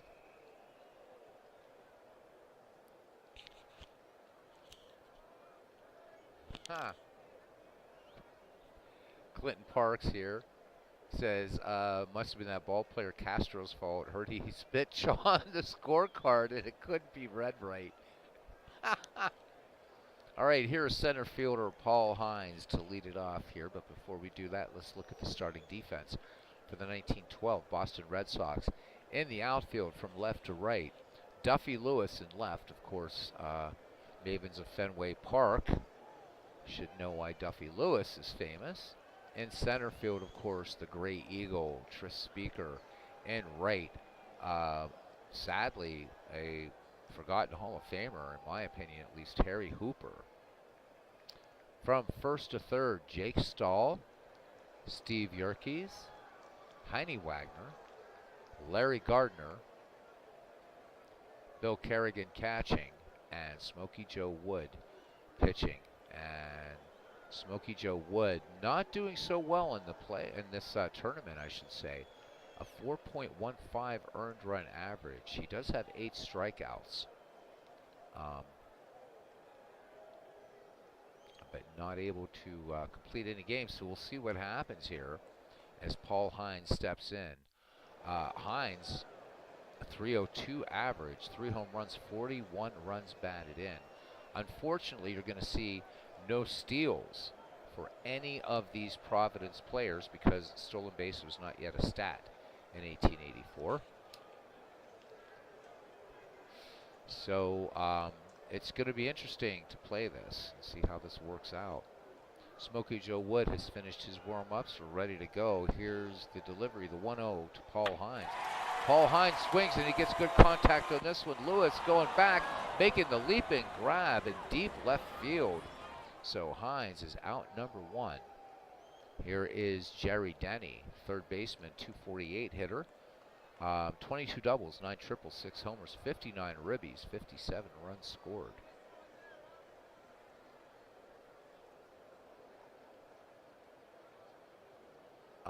Heads up, the Grays off in sack with 1 out. Ken, what I can do is just let the computer manage them, and if you feel like throwing up the glove, you can. Because I was going to hit. Right now we just got bunt for hit, but yep. I defer to you in terms of how to manage these guys. But right now I'm going to let the computer do it so you can get angry at the computer if it makes a bonehead play. Wood delivers the 2-0. Denny swings, chopper down the first base line, Stahl on to Wood covering, and Denny is out number 2. You'd rather watch? All right.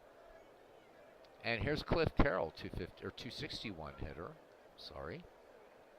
For Carroll, 16 doubles, 3 triples, or 4 triples, 3 home runs, 54 runs batted in, and he scored 90 times.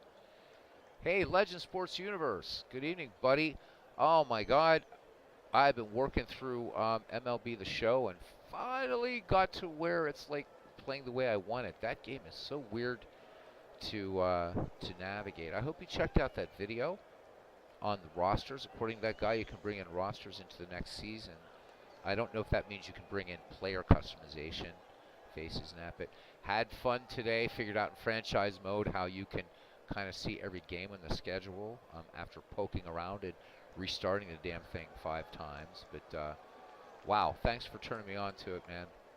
Great stuff. All right, 2 away for Cliff Carroll. Smokey Joe Wood into the wind, and the 1-1 to Carroll. A fastball. This one routine to Speaker in center field. And let's face it, Tris Speaker makes everything look routine. No runs, no hits, no errors. We played 1 at Huntington Avenue grounds. The 1912 Red Sox, nothing, and the 1884 Providence Grays, nothing. The Battle of New England going on here. Duffy Lewis, Heine Wagner, and Bill Kerrigan for the 1912 Red Sox. Lewis in the tournament hitting just 182 with a run batted in. Glad it's working out. Yeah, that guy corrected himself. Oh, okay, so he misunderstood. Okay, so you can't bring them over. All right. Ken Castro says that Joe Start was a leader on this Providence Grays team, kept it together. Yeah, I haven't installed MLB 23. Yeah, you would, I guess, start over. I haven't installed it. I will eventually, maybe to play it as the Twitch game, but I'm loving the show 22. What a blast. Watched 2 games today. It was so much fun. So thank you, thank you, thank you. What I couldn't figure out was I thought managing a game sort of meant watching it, but you get that little pop-up window. I'm like, nah, this can't be right. And I set it to play, put the thing right in the middle, and baseball heaven. Now the next thing I've just got to figure out is how to import classic ballparks, and I'm off to the races and having fun, mostly offline. But I won't be playing your file online, obviously. I don't even know where it is. You don't even have to tell me your name on there. Some guy named Lindy Guy downloaded it. Looks pretty good. So that's the one I'm playing with. There's like 16,000 files in the vault. And I'm like, yeah, I'll try this one. So thanks. So the Franchise Sports Baseball League is your file, and which I'll stay away from because I promised if I do anything on this channel, it wouldn't be like what you're doing, and I also would not use your file. That would be, that'd be a lack of respect. So I don't want to use your file. I'm sure. I mean, it's superb, but it just would not be cool. I wouldn't feel right doing it. So I'm using this Lindy Guy's one for now, and it looks okay. Maybe I'll get your permission in the off season or whatever, but for right now. Here we go. Ken Castro saying Radford's middle name was Revere, nickname Shorty. Oh, so that's cool. Looking forward to more of that. Well, thank you, Legends. I appreciate it. And once I can last thing I've got to figure out on PS5, I can't remember how to do it as a stream, but with my voice, because the broadcasters, after a while, do kind of like, okay, it's like, and this way I can say all the players' names. But right now, I'm just having fun watching it after a hard day's work. All right. Radbourne delivers to Lewis. Lewis, first pitch swinging, base hit to right.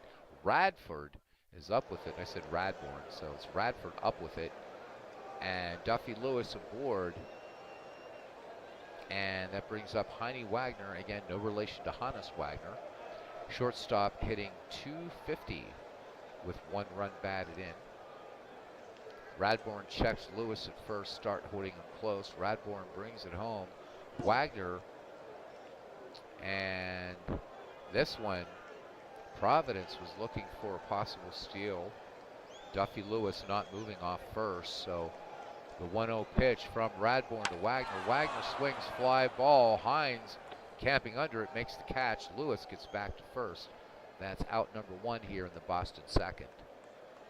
In there now is catcher Bill Kerrigan, hitting .200 in the tournament.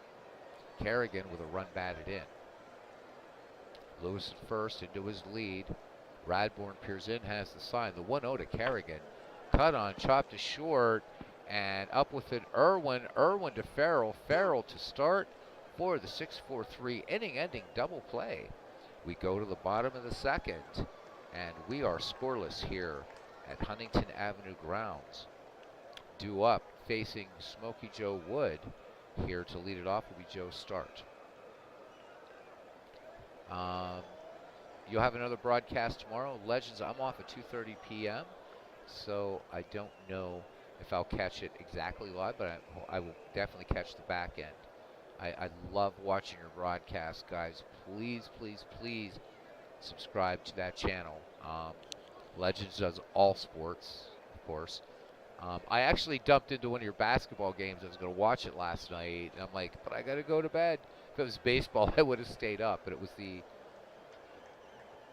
Braves versus the Philadelphia, something or other. It was a basketball game, and I looked at it for about a minute, and it looked cool. I'm not a basketball fan, but it looked really cool. But your baseball coverage is really good, man. Really good. I think you and Christopher Slovic are probably my favorite broadcasters on YouTube. No disrespect to anybody else. All right, Wood deals to Joe Start. The 1-2 delivery. Start swings in this fastball. Chopping ground ball to Steve Yerkes, and Start getting down the line quickly. And they get him by a half step. So 1 up, 1 down for Jack Farrell. The second baseman hit .217 in 1884 with 3 or with 6 triples, a home run, 37 runs batted in, 70 runs scored for him. Digs in on the right side. Smokey Joe Wood, the year, of course, 1912. What a monster year for Wood. A 1.191 ERA. 34 wins, 5 losses. Struck out 258 batters. Imagine if Smokey Joe Wood would have just lost his arm. Became a damn fine position player, but not quite a Hall of Famer. Smokey Joe Wood deals the 3-1 to Jack Farrell. Base hit, left field. Duffy Lewis up with it, getting it back into Heine Wagner. So these teams now tied in hits. And we're going to let the computer decide what it's going to do as far as base runners, because I have no idea about their speed at all. Here's Barney Gilligan, 245 hitter, 13 triples, 13 doubles, 2 triples, a home run, 38 ribbies, 47 runs score. Farrell into his lead at first. Wood with a check of the runner. Here is the wind, and there goes Farrell. The throw down by Kerrigan, and Farrell gets the steal. So Providence with a runner in scoring position. It was the Boston Braves and Philadelphia Firebirds. All right. As John says, he's starting Game 2 of the 1965 World Series. So in John's 1965 World Series replay, the Twins pull out a major squeaker. Talk about cardiac league, Clinton. You would have loved the final game report on that John gave us. So Twins leading 1-0 in that. And here's Barney Gilligan now. Back in the box, and the 0-1 delivery from Wood. Fastball, and Gilligan swung on a miss. So 2 away, and Farrell remains in scoring position for Arthur Irwin, a 240 hitter. He managed 14 doubles, 3 triples, 2 home runs, 44 ribbies. Wood with the wind in the 1-2 pitch. Curveball, Irwin, bounding ball to first. Jake Stahl waving off Smokey Joe Wood. He will take it to the bag himself. And Providence retired here in the second. No runs, 1 hit, no errors. A man left in scoring position. 2 in the books here at Huntington Avenue grounds. And we are scoreless. Ooh. John DFW putting out a trivia question to the chat. He's asking why Sandy Koufax did not start Game 1 of the 1965 World Series. As we contemplate that, we also contemplate Harry Hooper, Steve Yerkes, and Smokey Joe Wood due up here in the third for the Boston Red Sox. Hooper in the tournament hitting a solid 273.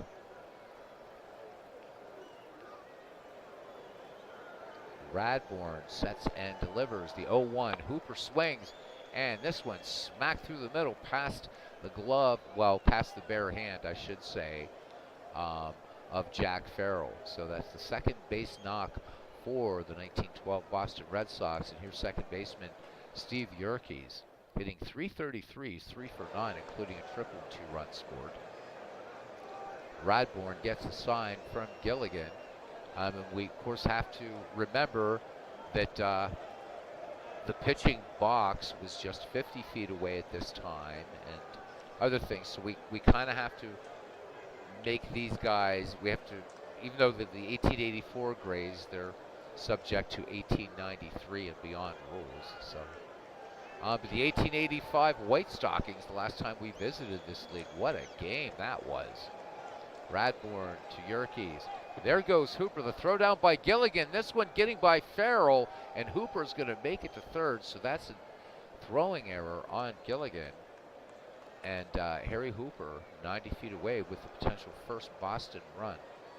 As Steve Yerkes back in the box, the 0-1 from Radbourn. Yerkes swings, this one a high pop fly in the infield. Farrell sets his sights on it and brings it down, makes the barehanded catch. So 1 away for Smokey Joe Wood. And Smokey Joe Wood was, of course, a very good hitter. And in the tournament, hitting 333, including a run batted in. Radbourn works from the stretch. The 0-1 to Smokey Joe. Fastball. Wood sends this one to center field. Hines has it. Tagging at third is Hooper, and he will score the first Boston run. 1-0 Red Sox. 2 down here in the top of the third. For the Gray Eagle, we are back at the top of the order for the Red Sox. Speaker struck out back in the first.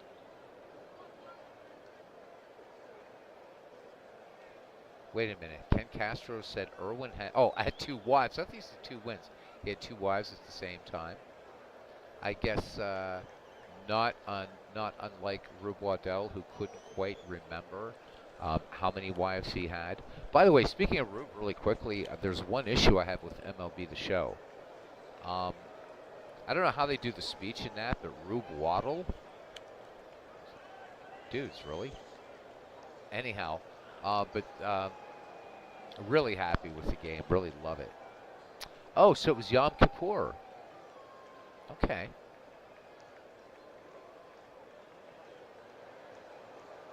How about it? Yom Kippur. Oh, so he says, oh, please make them hard. Legend Sports Universe is right. All right, we have to think of a tough question here for the professor. Radbourn deals to Speaker, the 2-0 delivery. Speaker, hard ground ball, and as expected, there's going to be an error over there. So Denny making the error, E5, and Speaker aboard, 2 away for Larry Gardner. Larry Gardner line to second back in the first. Radbourn with a check of the runner. A Boston run in, and there goes Speaker, the throw down by Gilligan, and when the dust settles, Speaker picks up the steal.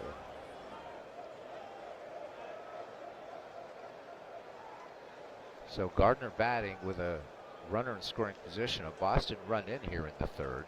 Gilligan sets the target and wouldn't have crouched either, by the way.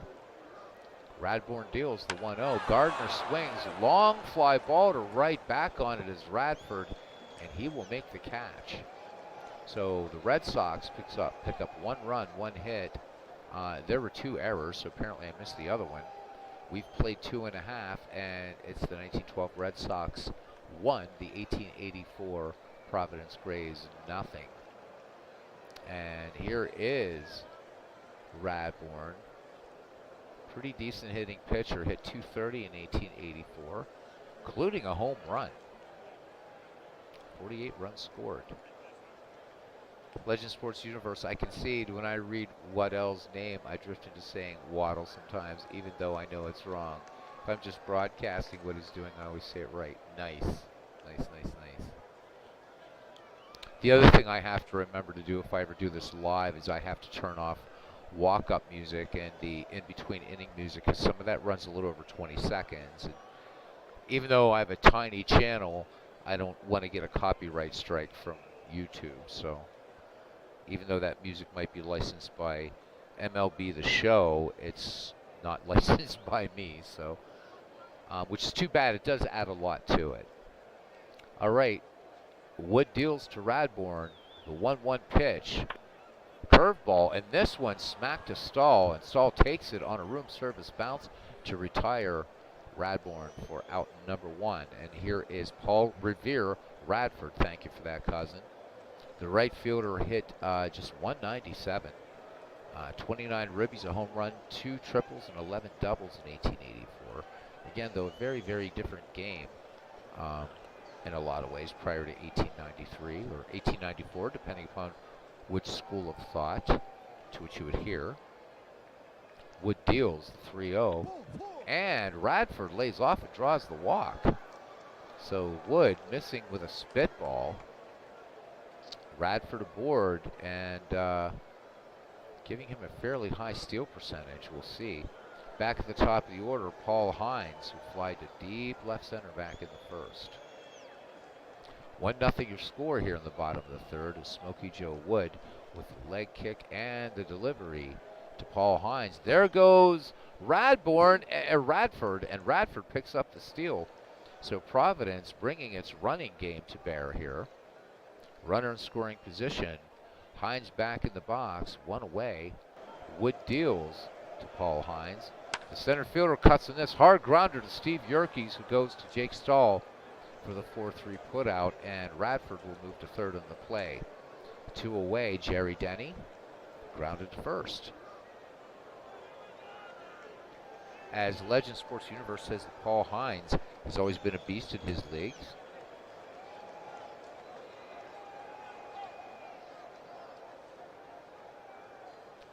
Dave Waddle. I've heard of Dave Waddle. Not as famous to me as Rube Waddell, but there we go.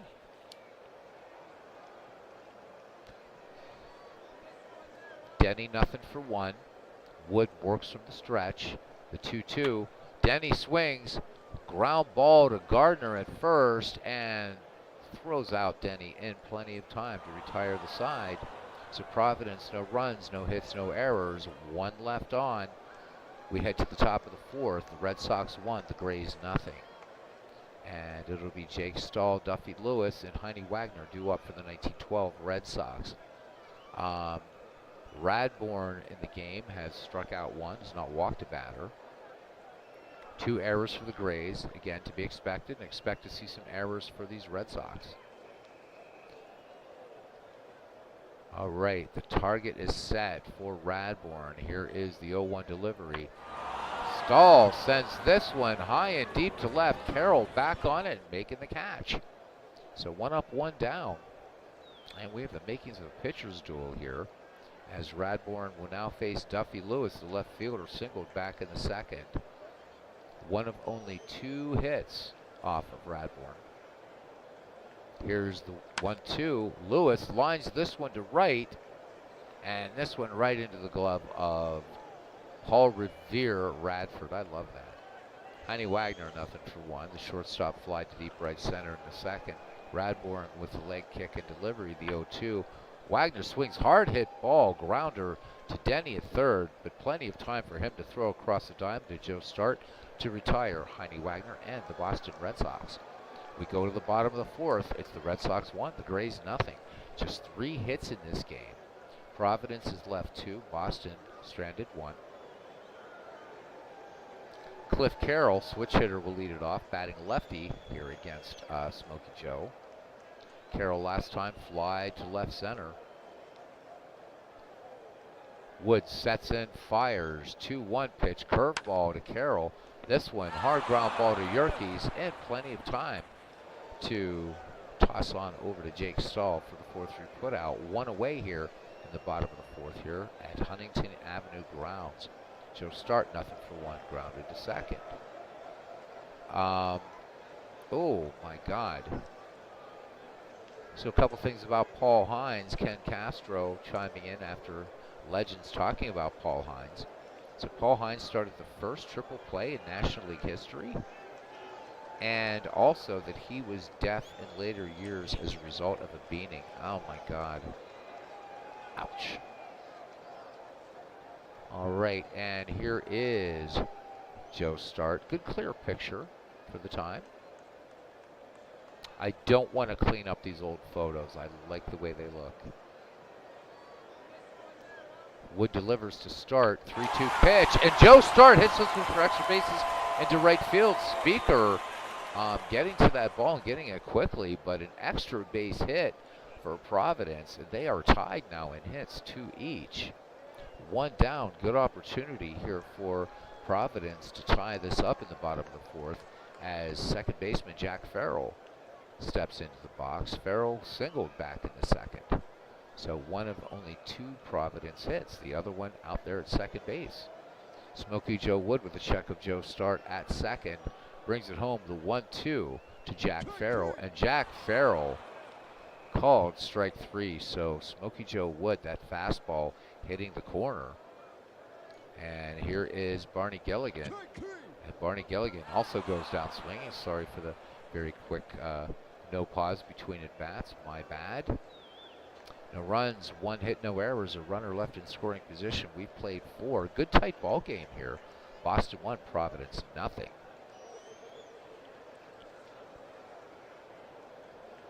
Catcher Bill Kerrigan, he grounded into a double play back in the second. So Providence turning 1 in this game. Radbourn holding at 1 strikeout. Here is the 3-1. Kerrigan lays off on the curve. This one high and inside, and Kerrigan aboard at first. And here's Harry Hooper, who wrote a wonderful, wonderful journal on his experience as a rookie in the Red Sox. Really, really very well educated man and a great ball player. singled back in the third. Radbourn deals. Hooper on the first pitch gets the bunt down, and oh my goodness, what happened there? So he's out. So he ran into the bunt. Hooper ran into the bunt. So that's a little bit unfortunate. So Kerrigan remains at first, one down. Strange little play there. Radbourn deals now to Steve Yerkes. Yerkes 0 for 1. This ball getting by Gilligan, but Gilligan throwing down the wild pitch, and Kerrigan will make second. So Gilligan trying to get the ball quickly down to second, but Kerrigan in there safe. So the count 3-1 now on Steve Yerkes. Here's the delivery. And Kerrigan going for 3, and Gilligan's throw will get out into left field, and coming in to score will be Bill Kerrigan. Third error for the Providence Grays, and it's now 2-0. But one thing I'm learning about these 19th century teams, don't count them out. We thought going into this that the 1894 Baltimore Orioles wouldn't get out of the first round, and they did, and did it well. All right, here is Steve Yerkes again, back in there, and he popped a second, I could finally tell you that. Full count on him. Here's the payoff pitch from Radbourn. Yerkes swings, and this one, at least a double into left, and he will hold up at second. Just an absolute bullet into left field down the line. So runner in scoring position, one down, and here's Smokey Joe Wood.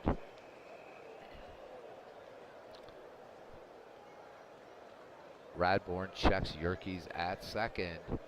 The 1-1 to Smokey Joe. And routine fly ball to right, and Radford has it. Tagging and feigning going to third is Steve Yerkes, but he will hold position there. Back at the Red Sox order, top of the order, Speaker, the Gray Eagle. He has struck out, and he was safe in an error back in the third. Radbourn deals with 2 down, the 1-2 to Speaker.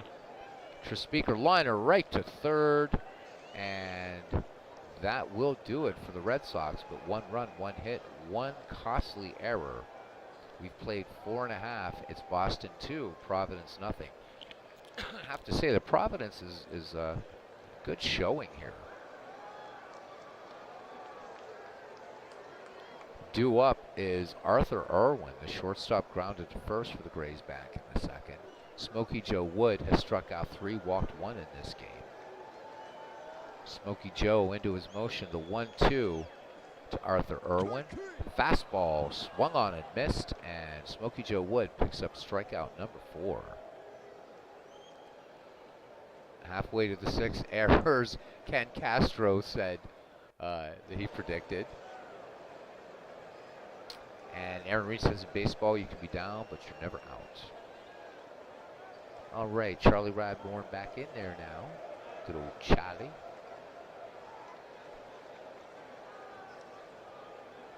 Wood deals the 2-0. And Radbourn pops this one straight up. Bill Kerrigan will bring it down. Old Haas is out of there. So 2 down, and here's Paul Radford. Walked back in the third. Wood has the target from Kerrigan. Radford swinging on the first pitch. Ground ball to Yerkes. Bad throw by Yerkes. Gets away from Jake Stahl, and Radford gets to second. First Red Sox error of the game. And Providence, once again, with a runner in scoring position, 2 away for Paul Hines. Back at the top of the order for the Grays. Hines in this game flied to deep left center and grounded to second. Wood brings it home, the 1-2 delivery. Hines swings, base hit, right field. This should score Radford. Hooper up with the ball. Will they send Radford? They will. And the Grays cut the Red Sox lead in half. It's 2-1. So Paul Hines being the beast here a little bit, as Legends talked about. He is aboard. And here's third baseman Jerry Denny. Jerry Denny is nothing in 2 tries. He is grounded to first and grounded to third. Hines into his lead. Here's a delivery from Wood. Hines on the move, and does not get a good jump. So Providence trying to steal, gets back. Kerrigan was cocked to throw, and Hines got back quickly. Smokey Joe deals again to Jerry Denny. There goes Hines, a throw down by Kerrigan, and Hines is caught stealing to end the inning. But Providence run a one hit. There was a Boston error. Nobody left on. We've played 5. It's the Red Sox 2 and the Providence Grays 1. The line for Boston 2-3-1 for the Grays 1-3-3. Hope you guys are enjoying this trip to baseball's way back. The number 2, 3, 4 hitters for the 1912 Red Sox due up: Larry Gardner, Chick Stahl, and Duffy Lewis. I would say that with certainty that maybe the only Red Sox on this team that I guess a casual Red Sox fan would maybe know is Tris Speaker, but a lot of players on here that they should know, such as Harry Hooper, certainly Smokey Joe Wood, Duffy Lewis, I guess, because of the cliff. All right, Radbourn with a strikeout and a walk. Larry Gardner, nothing for 2. He's lined to second and fly to deep right. Radbourn deals. Curveball. Gardner swinging his first pitch. A little too hopper to Farrell at second. On to Joe Start for the 4-3 putout, and 1 away here in the 6th. We're in round 2, so this is going to be a best of 5. And I think all the games, no, we'll be going from here to Fenway. So Jake Stahl has flied out twice. Radbourn with the 0-2 fastball to Stahl. Hard ground ball to Irwin at short. Irwin fires it down to Joe Start for out number 2. So Radbourn looking for a 1-2-3 inning. Duffy Lewis 1 for 2, singled back in the 2nd. Radbourn, count even on Lewis. Lewis sends this one down the line to right, and back at the wall is Radford, or short of the wall, to make the catch. And the Boston Red Sox go in order. Bottom of the 6th, and it's Red Sox 2, the Grays 1. Jerry Denny due up. Grounded out twice, and again, Denny up due to the Paul Hines being caught stealing that ended the last inning. Aaron Reed says, oh, so the Twins tied up 3-3. All right, John, thank you for the update on your 1965 World Series replay.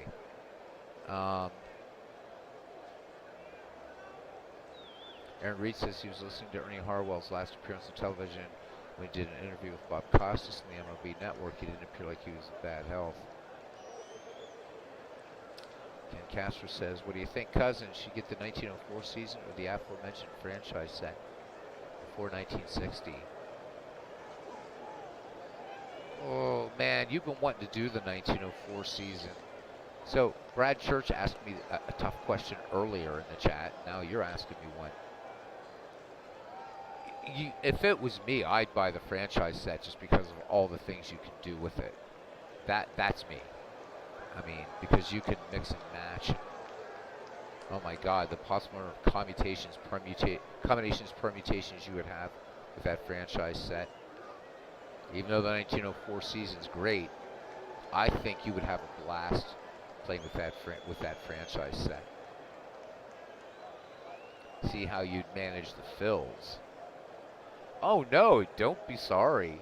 Don't be sorry. I love tough questions like that. I would go for the franchise set. Especially, that's right in your wheelhouse, bud.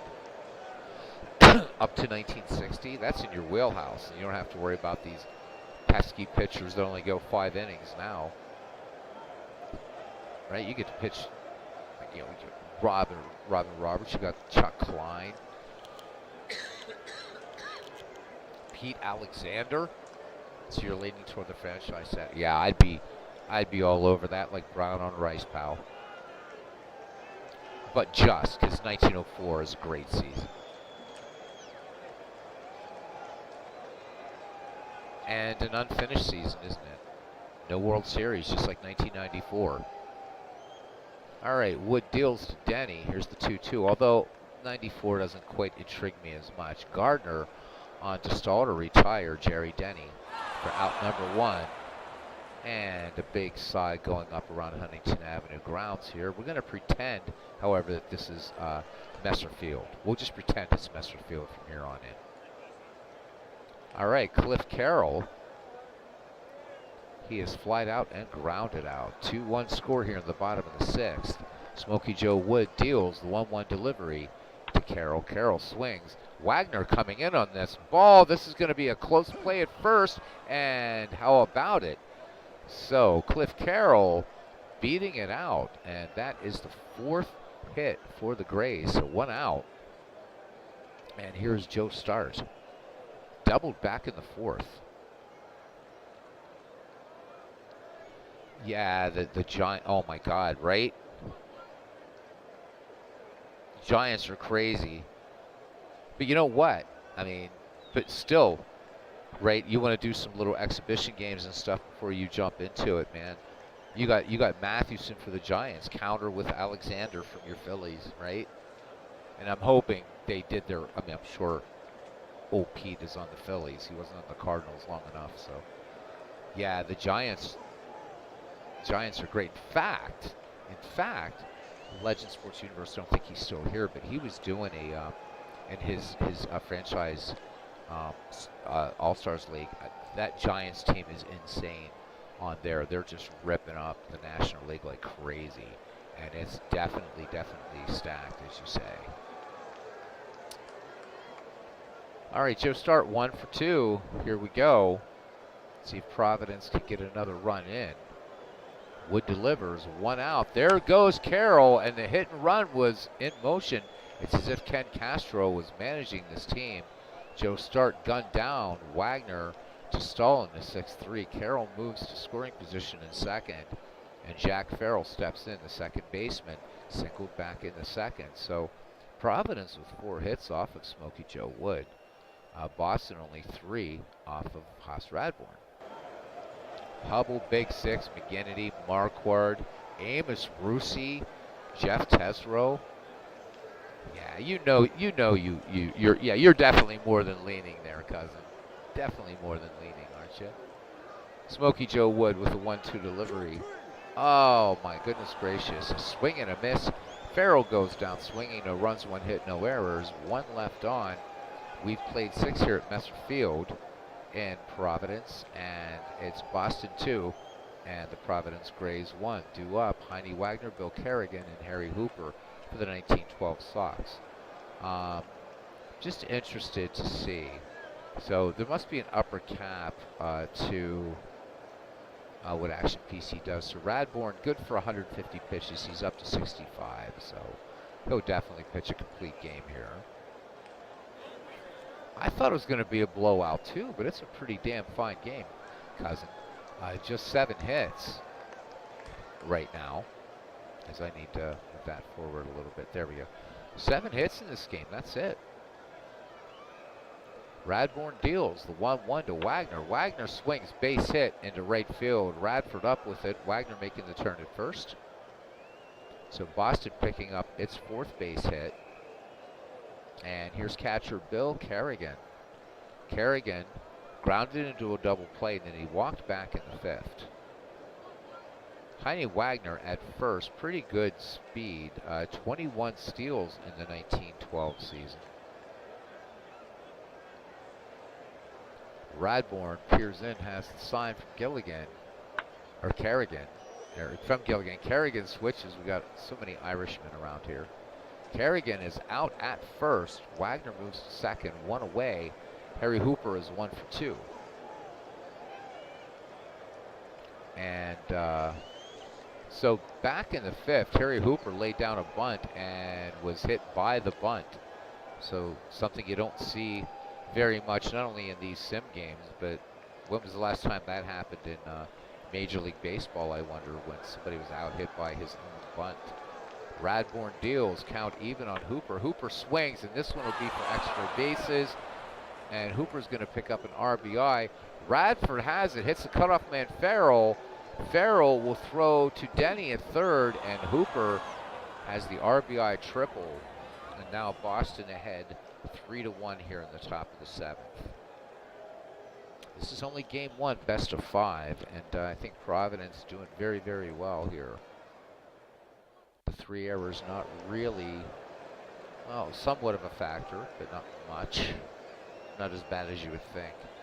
So Hooper at third, 90 feet away, the potential Boston 4th run. Steve Yerkes 1 for 2, double back in the 5th. Radbourne with the 0-1 delivery, and they're going to intentionally walk Yerkes, setting up a double play. So here's Smokey Joe Wood, nothing for 1. Bottom of the 9th in John DFW's 1965 Game 2 World Series, and they are tied at 3, so the Twins doing it. Yeah, Ken, that's why I really, really think that that one is up your way. You can always get 1904. I mean, and I know you do a lot of season replays and things like that. I think you would just have a ball. And yeah, as you say, I think because it stops at 1960, that is definitely in your wheelhouse. I've got to see if they have that as a season to get for Baseball for Windows. Now, my interest is peaked in it for a digital version of it. Oh, that's the roster. Oh, I can't look at it right now. Or maybe I can. Hang on a second. You guys will have to forgive me. I've got to look at my own stream here. This is going to be weird, but just so I can get this. Oh, wait. No. I don't have to. I'll just click on it. Open link in new tab. There it is.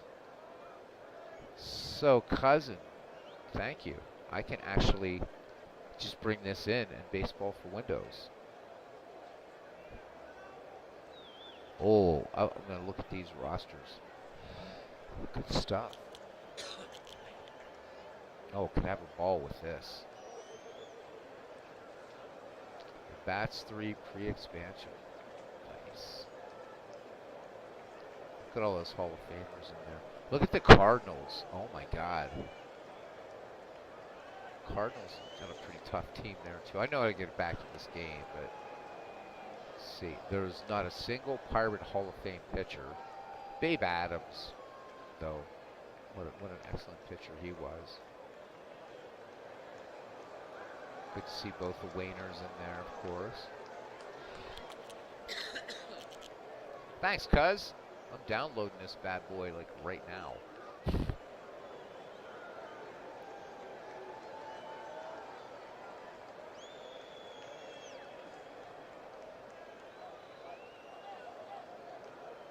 But I actually still want to see if APA sells it.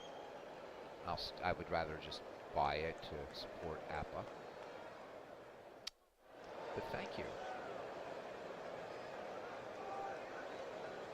Although I have supported APA, so a lot. You're gonna order it? Cool. Maybe we can compare notes, cousin. Once I set it up in the PC game, we can compare notes and sort of as we go along. I think it'd be kind of fun. Maybe that'll be my new project. All right, let's get back to this ball game here. And Smokey Joe Wood, this one at least a double. Coming in to score is Harry Hooper and Steve Yerkes. And Wood going for 3. Here's the throw, and he's going to be in there. So, ouch. It is now 5-1 Boston. Cousin, if I could figure out a way to set up a 19th century tournament with no doppelgangers, I would do it. I would definitely do it. But maybe we'll do an 18, maybe someday down the road here we'll do an 1894 replay or something. I don't know. On Action PC. Radbourne from the stretch. Speaker swings, base hit. This is going to be an RBI single. And the Red Sox blown it open and now 4 runs here in the 7th. Twins win on a sac fly. So the Twins up 2 games on the LA Dodgers of 1965. Yeah, the wheels are off. All right, Speaker at first, 1 away. And here's Larry Gardner, nothing for 3. Radbourne comes home with the 0-2. Gardner swings, grounded to short. What a play by Irwin at short. Irwin to Farrell to start, and they turn the 6-4-3 double play, middle of the 7th, however, and it is the Red Sox 6 and the Grays 1. Good game up to the 7th inning.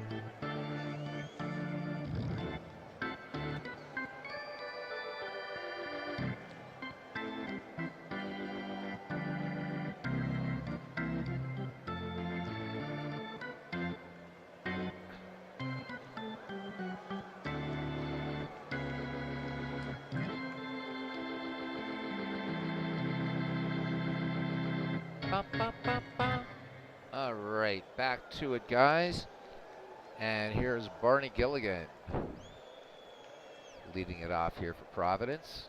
Gilligan has struck out twice against Smokey Joe Wood. Wood has whiffed 5 in this game. So, wow, Koufax went 7 2/3 innings, 6 hits, 3 runs, 1 walk, 9 strikeouts. And the Twins still pull it out 4-3 and a sac fly. Wow.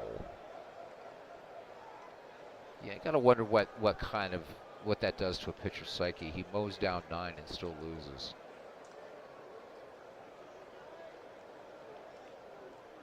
So thanks, John, for the updates. It was a great World Series. I'm rooting for the Twins, and I told you last night before you started, rooting for the Twins in this one. All right. The 1-0 pitch to Gilligan, and this one a hard ground ball to Steve Yerkes, and this one a bad throw gets by Jake Stahl. This one rolling all the way to the first base side, and Gilligan gets into scoring position. So Barney out there, and what a cool picture. If that isn't a quintessential 19th century player, I do not know what is. All right, it's up to Arthur Irwin. Irwin, though, struck out back in the 5th. He's 0 for 2. Gilligan into his lead at second. Wood brings it home. The 0-2. Irwin, oh my. So got a piece of it, but Kerrigan holding on to the ball, and that is strikeout number 6 by Smokey Joe Wood. Infield looking bunt from Old Haas, and I don't think that's such a good idea. I wouldn't look for Radbourne to bunt whatsoever. Full count on Radbourne, and he is swinging away. Wagner up with it, and he's going to eat the ball, and actually he's going to drop it. So that is going to be the 3rd error. So Boston and Providence tied in errors, 1 out. Grays with runners at 1st and 3rd. Radbourne at 1st, Gilligan at 3rd, and here's Paul Radford batting in the 9th slot. John said in the real game, Koufax also fanned 9 in 6 innings. Wow. John, you're using the stadium mod and everything, I'm assuming, right?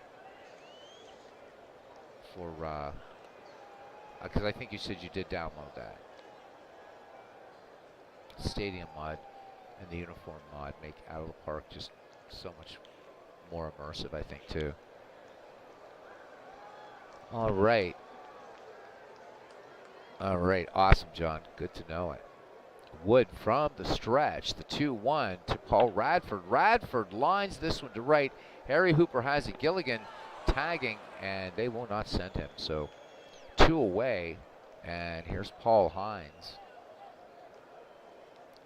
Hines, the big bat in this Providence lineup. RBI single in the 5th, and that was the lone Providence run, scoring Paul Radford.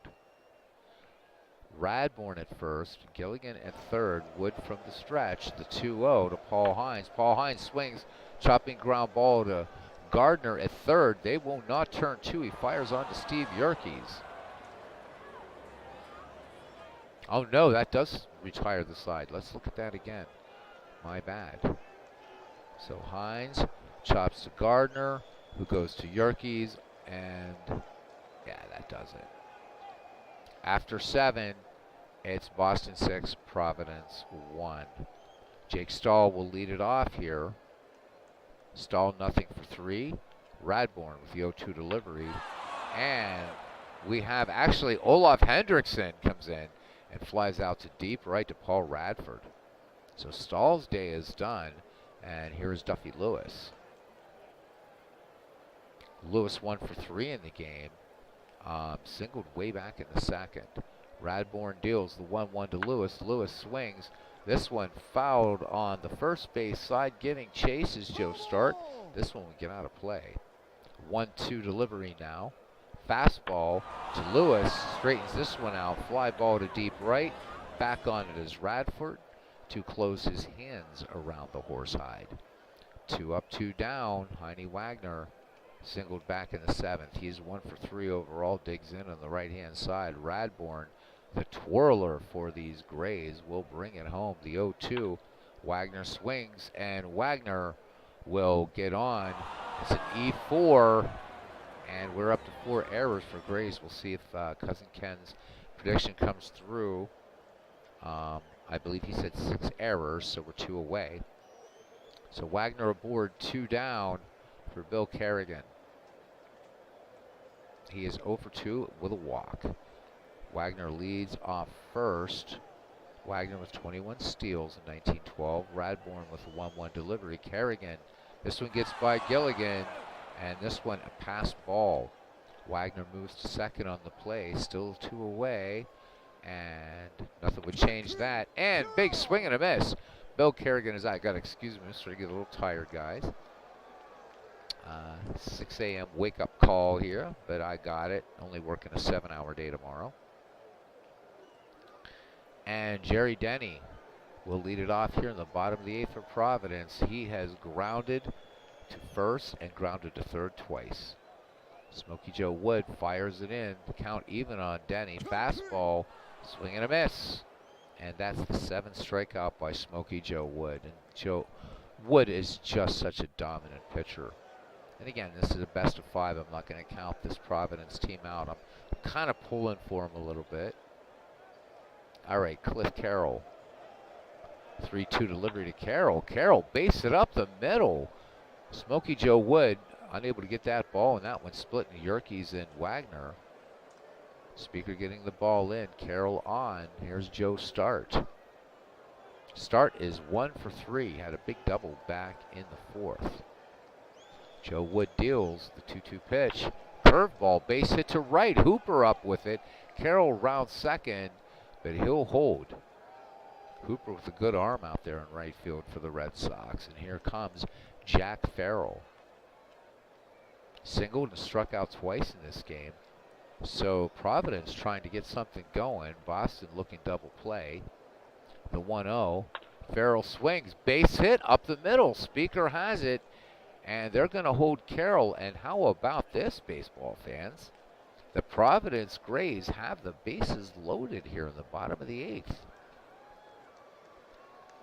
Again, these teams tied in hits at 7 each. Gilligan in there on the right-hand side of the box. Joe Wood working from the stretch.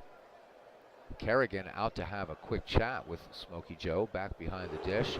Wood deals, big booze going up. Gilligan swings, chopping ground ball to Wagner. Wagner to Yerkes. Yerkes to Engel. So Engel into play first, and that's the inning-ending double play. Providence leads them loaded, and we go to the 9th. So let's see. I'm right. That should be. Yep, it is indeed Clyde Engel. So Clyde Engel will come into play first for Boston.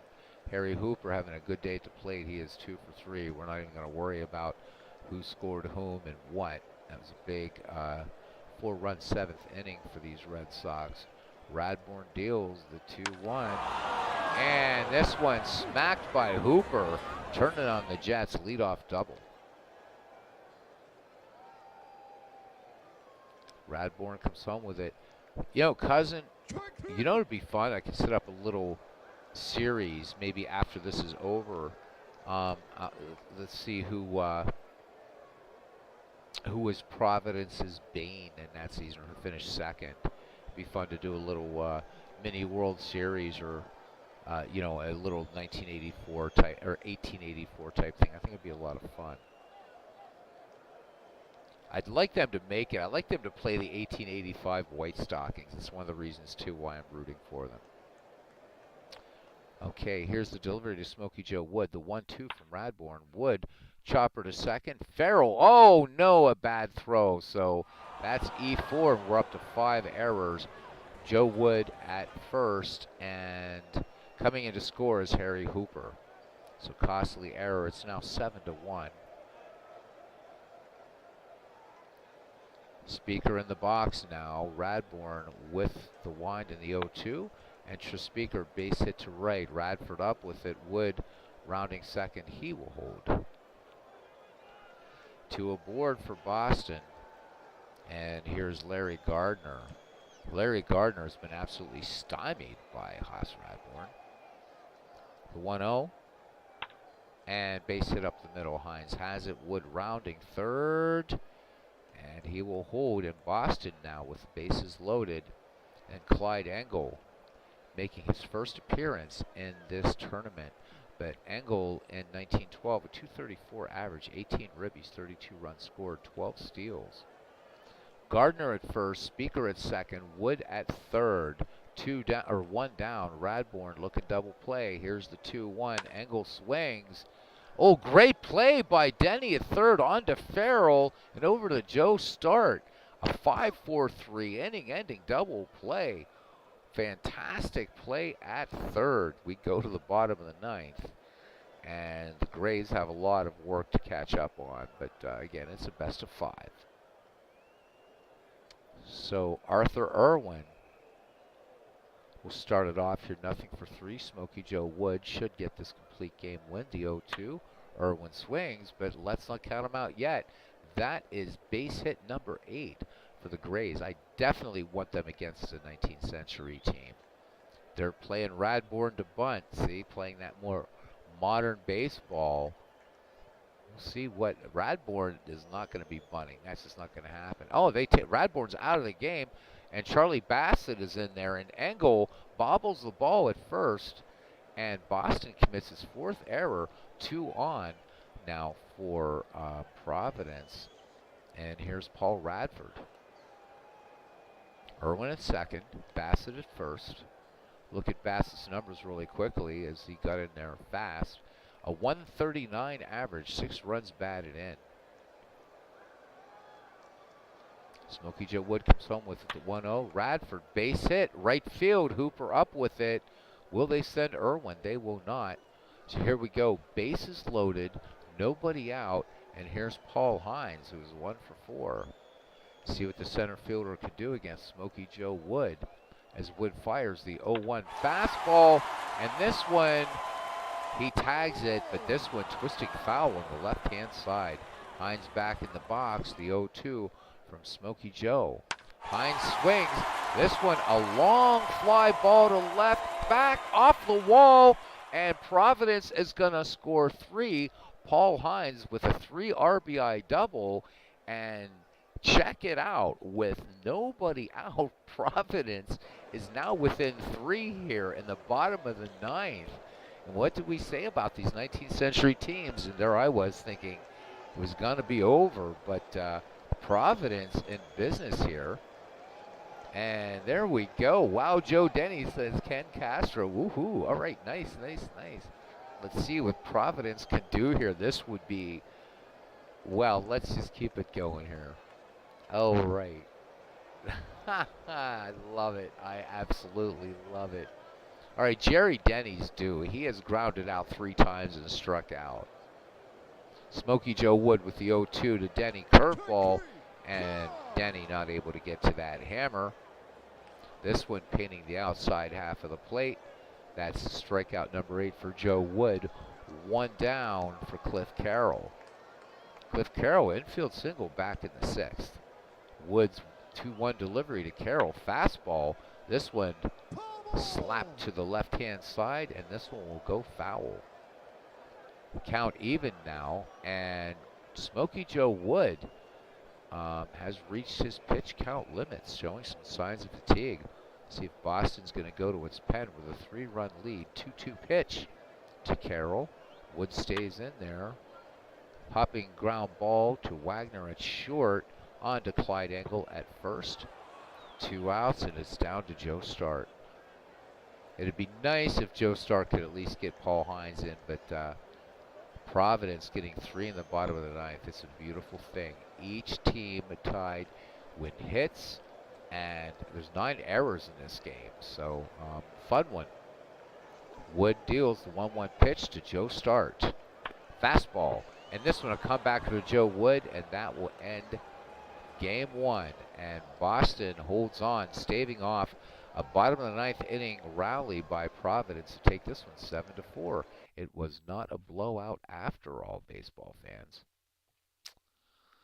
Harry Hooper for Boston goes 3 for 4 with a triple and a single. Smokey Joe Wood 1 for 3, 3 runs batted in, and Smokey Joe gets the win. So he goes to 1-0. Radbourn to 0-1. So let's see who gets MVP honors in this game. It's probably going to be Smokey Joe Wood, and indeed it is. So there you go, guys. A long way to go in this one. A long way to go. Stolen bases. Harry Hooper, Tris Speaker, Bill Kerrigan for Boston. Fairland Radford for Providence. Hines was caught stealing. Paul Hines, 4 runs batted in this game. Don't know why he is not up here in the highlight section, but he should be. And actually, great plays. There was one by Boston Lewis. It was actually Denny and Irwin for Providence. So Paul Hines making a poor play. Boston stranded 5. Providence stranded 9. So let's go ahead and jump out and look at our playoff bracket. So the next time that we visit the KCCL, we will be returning to to Chicago for the 1894 Baltimore Orioles and the 1885 Chicago White Stockings. The White Stockings, what a crazy, crazy game that one was. And they pulled that one out. They have a 1-0 lead over the 1894 Orioles. So there we go, guys. Yeah, I had 6 to 8 in here for a KCCL game. Love that. Absolutely. And you're most welcome, Cousin Ken, saying thank you. You bet. Hey, happiness is healing, even when you're not ill. And, dude, you're going to be back, and we're going to be doing some APA coming up this year, some head-to-head, and I know you'll take me to school. So, looking forward. All right, guys. Not sure what's going on with the Howie Shanks League. It's been eerily quiet on that. So I'm going to continue what I'm doing, and probably Friday I'll download the final league file and pictures and get everything ready and mess with my team. Tournament in New Hampshire is looking good. All right. Sounds good. Sounds good. I haven't been to New England in quite a few years, so it'd be nice to get up there. It's so beautiful up there. All right, guys. Oh, wow. G Puck's going too. Talk about another erudite member of the baseball game, and I'll call it the baseball gaming community at this point. G Puck knows his baseball. Definitely see him all too seldom in our little family, but he is a member of it. All right, my deep thanks, of course, to Cousin Ken Castro, who is the heart and soul of this channel, to John DFW, to Clinton Parks, the professor, to Aaron Reed, Legend Sports Universe. Thanks, Bud, for coming in. I really, really appreciate you. I'm not going to be able to get everybody this time. This is a long one. Mick F. Thanks, Mick, for coming in, hanging out in our first game. Robert, RJO Network. So tomorrow night, game 1 of his World Series, 1988 Expos, 1988 Yankees. Brad Church, good to see him in here. Clee baseball fan, 879. And the Big Clue. So it looks like we did get everybody. And with that said, oh, that would be awesome, cousin. Definitely. Definitely, definitely. Looking forward to it.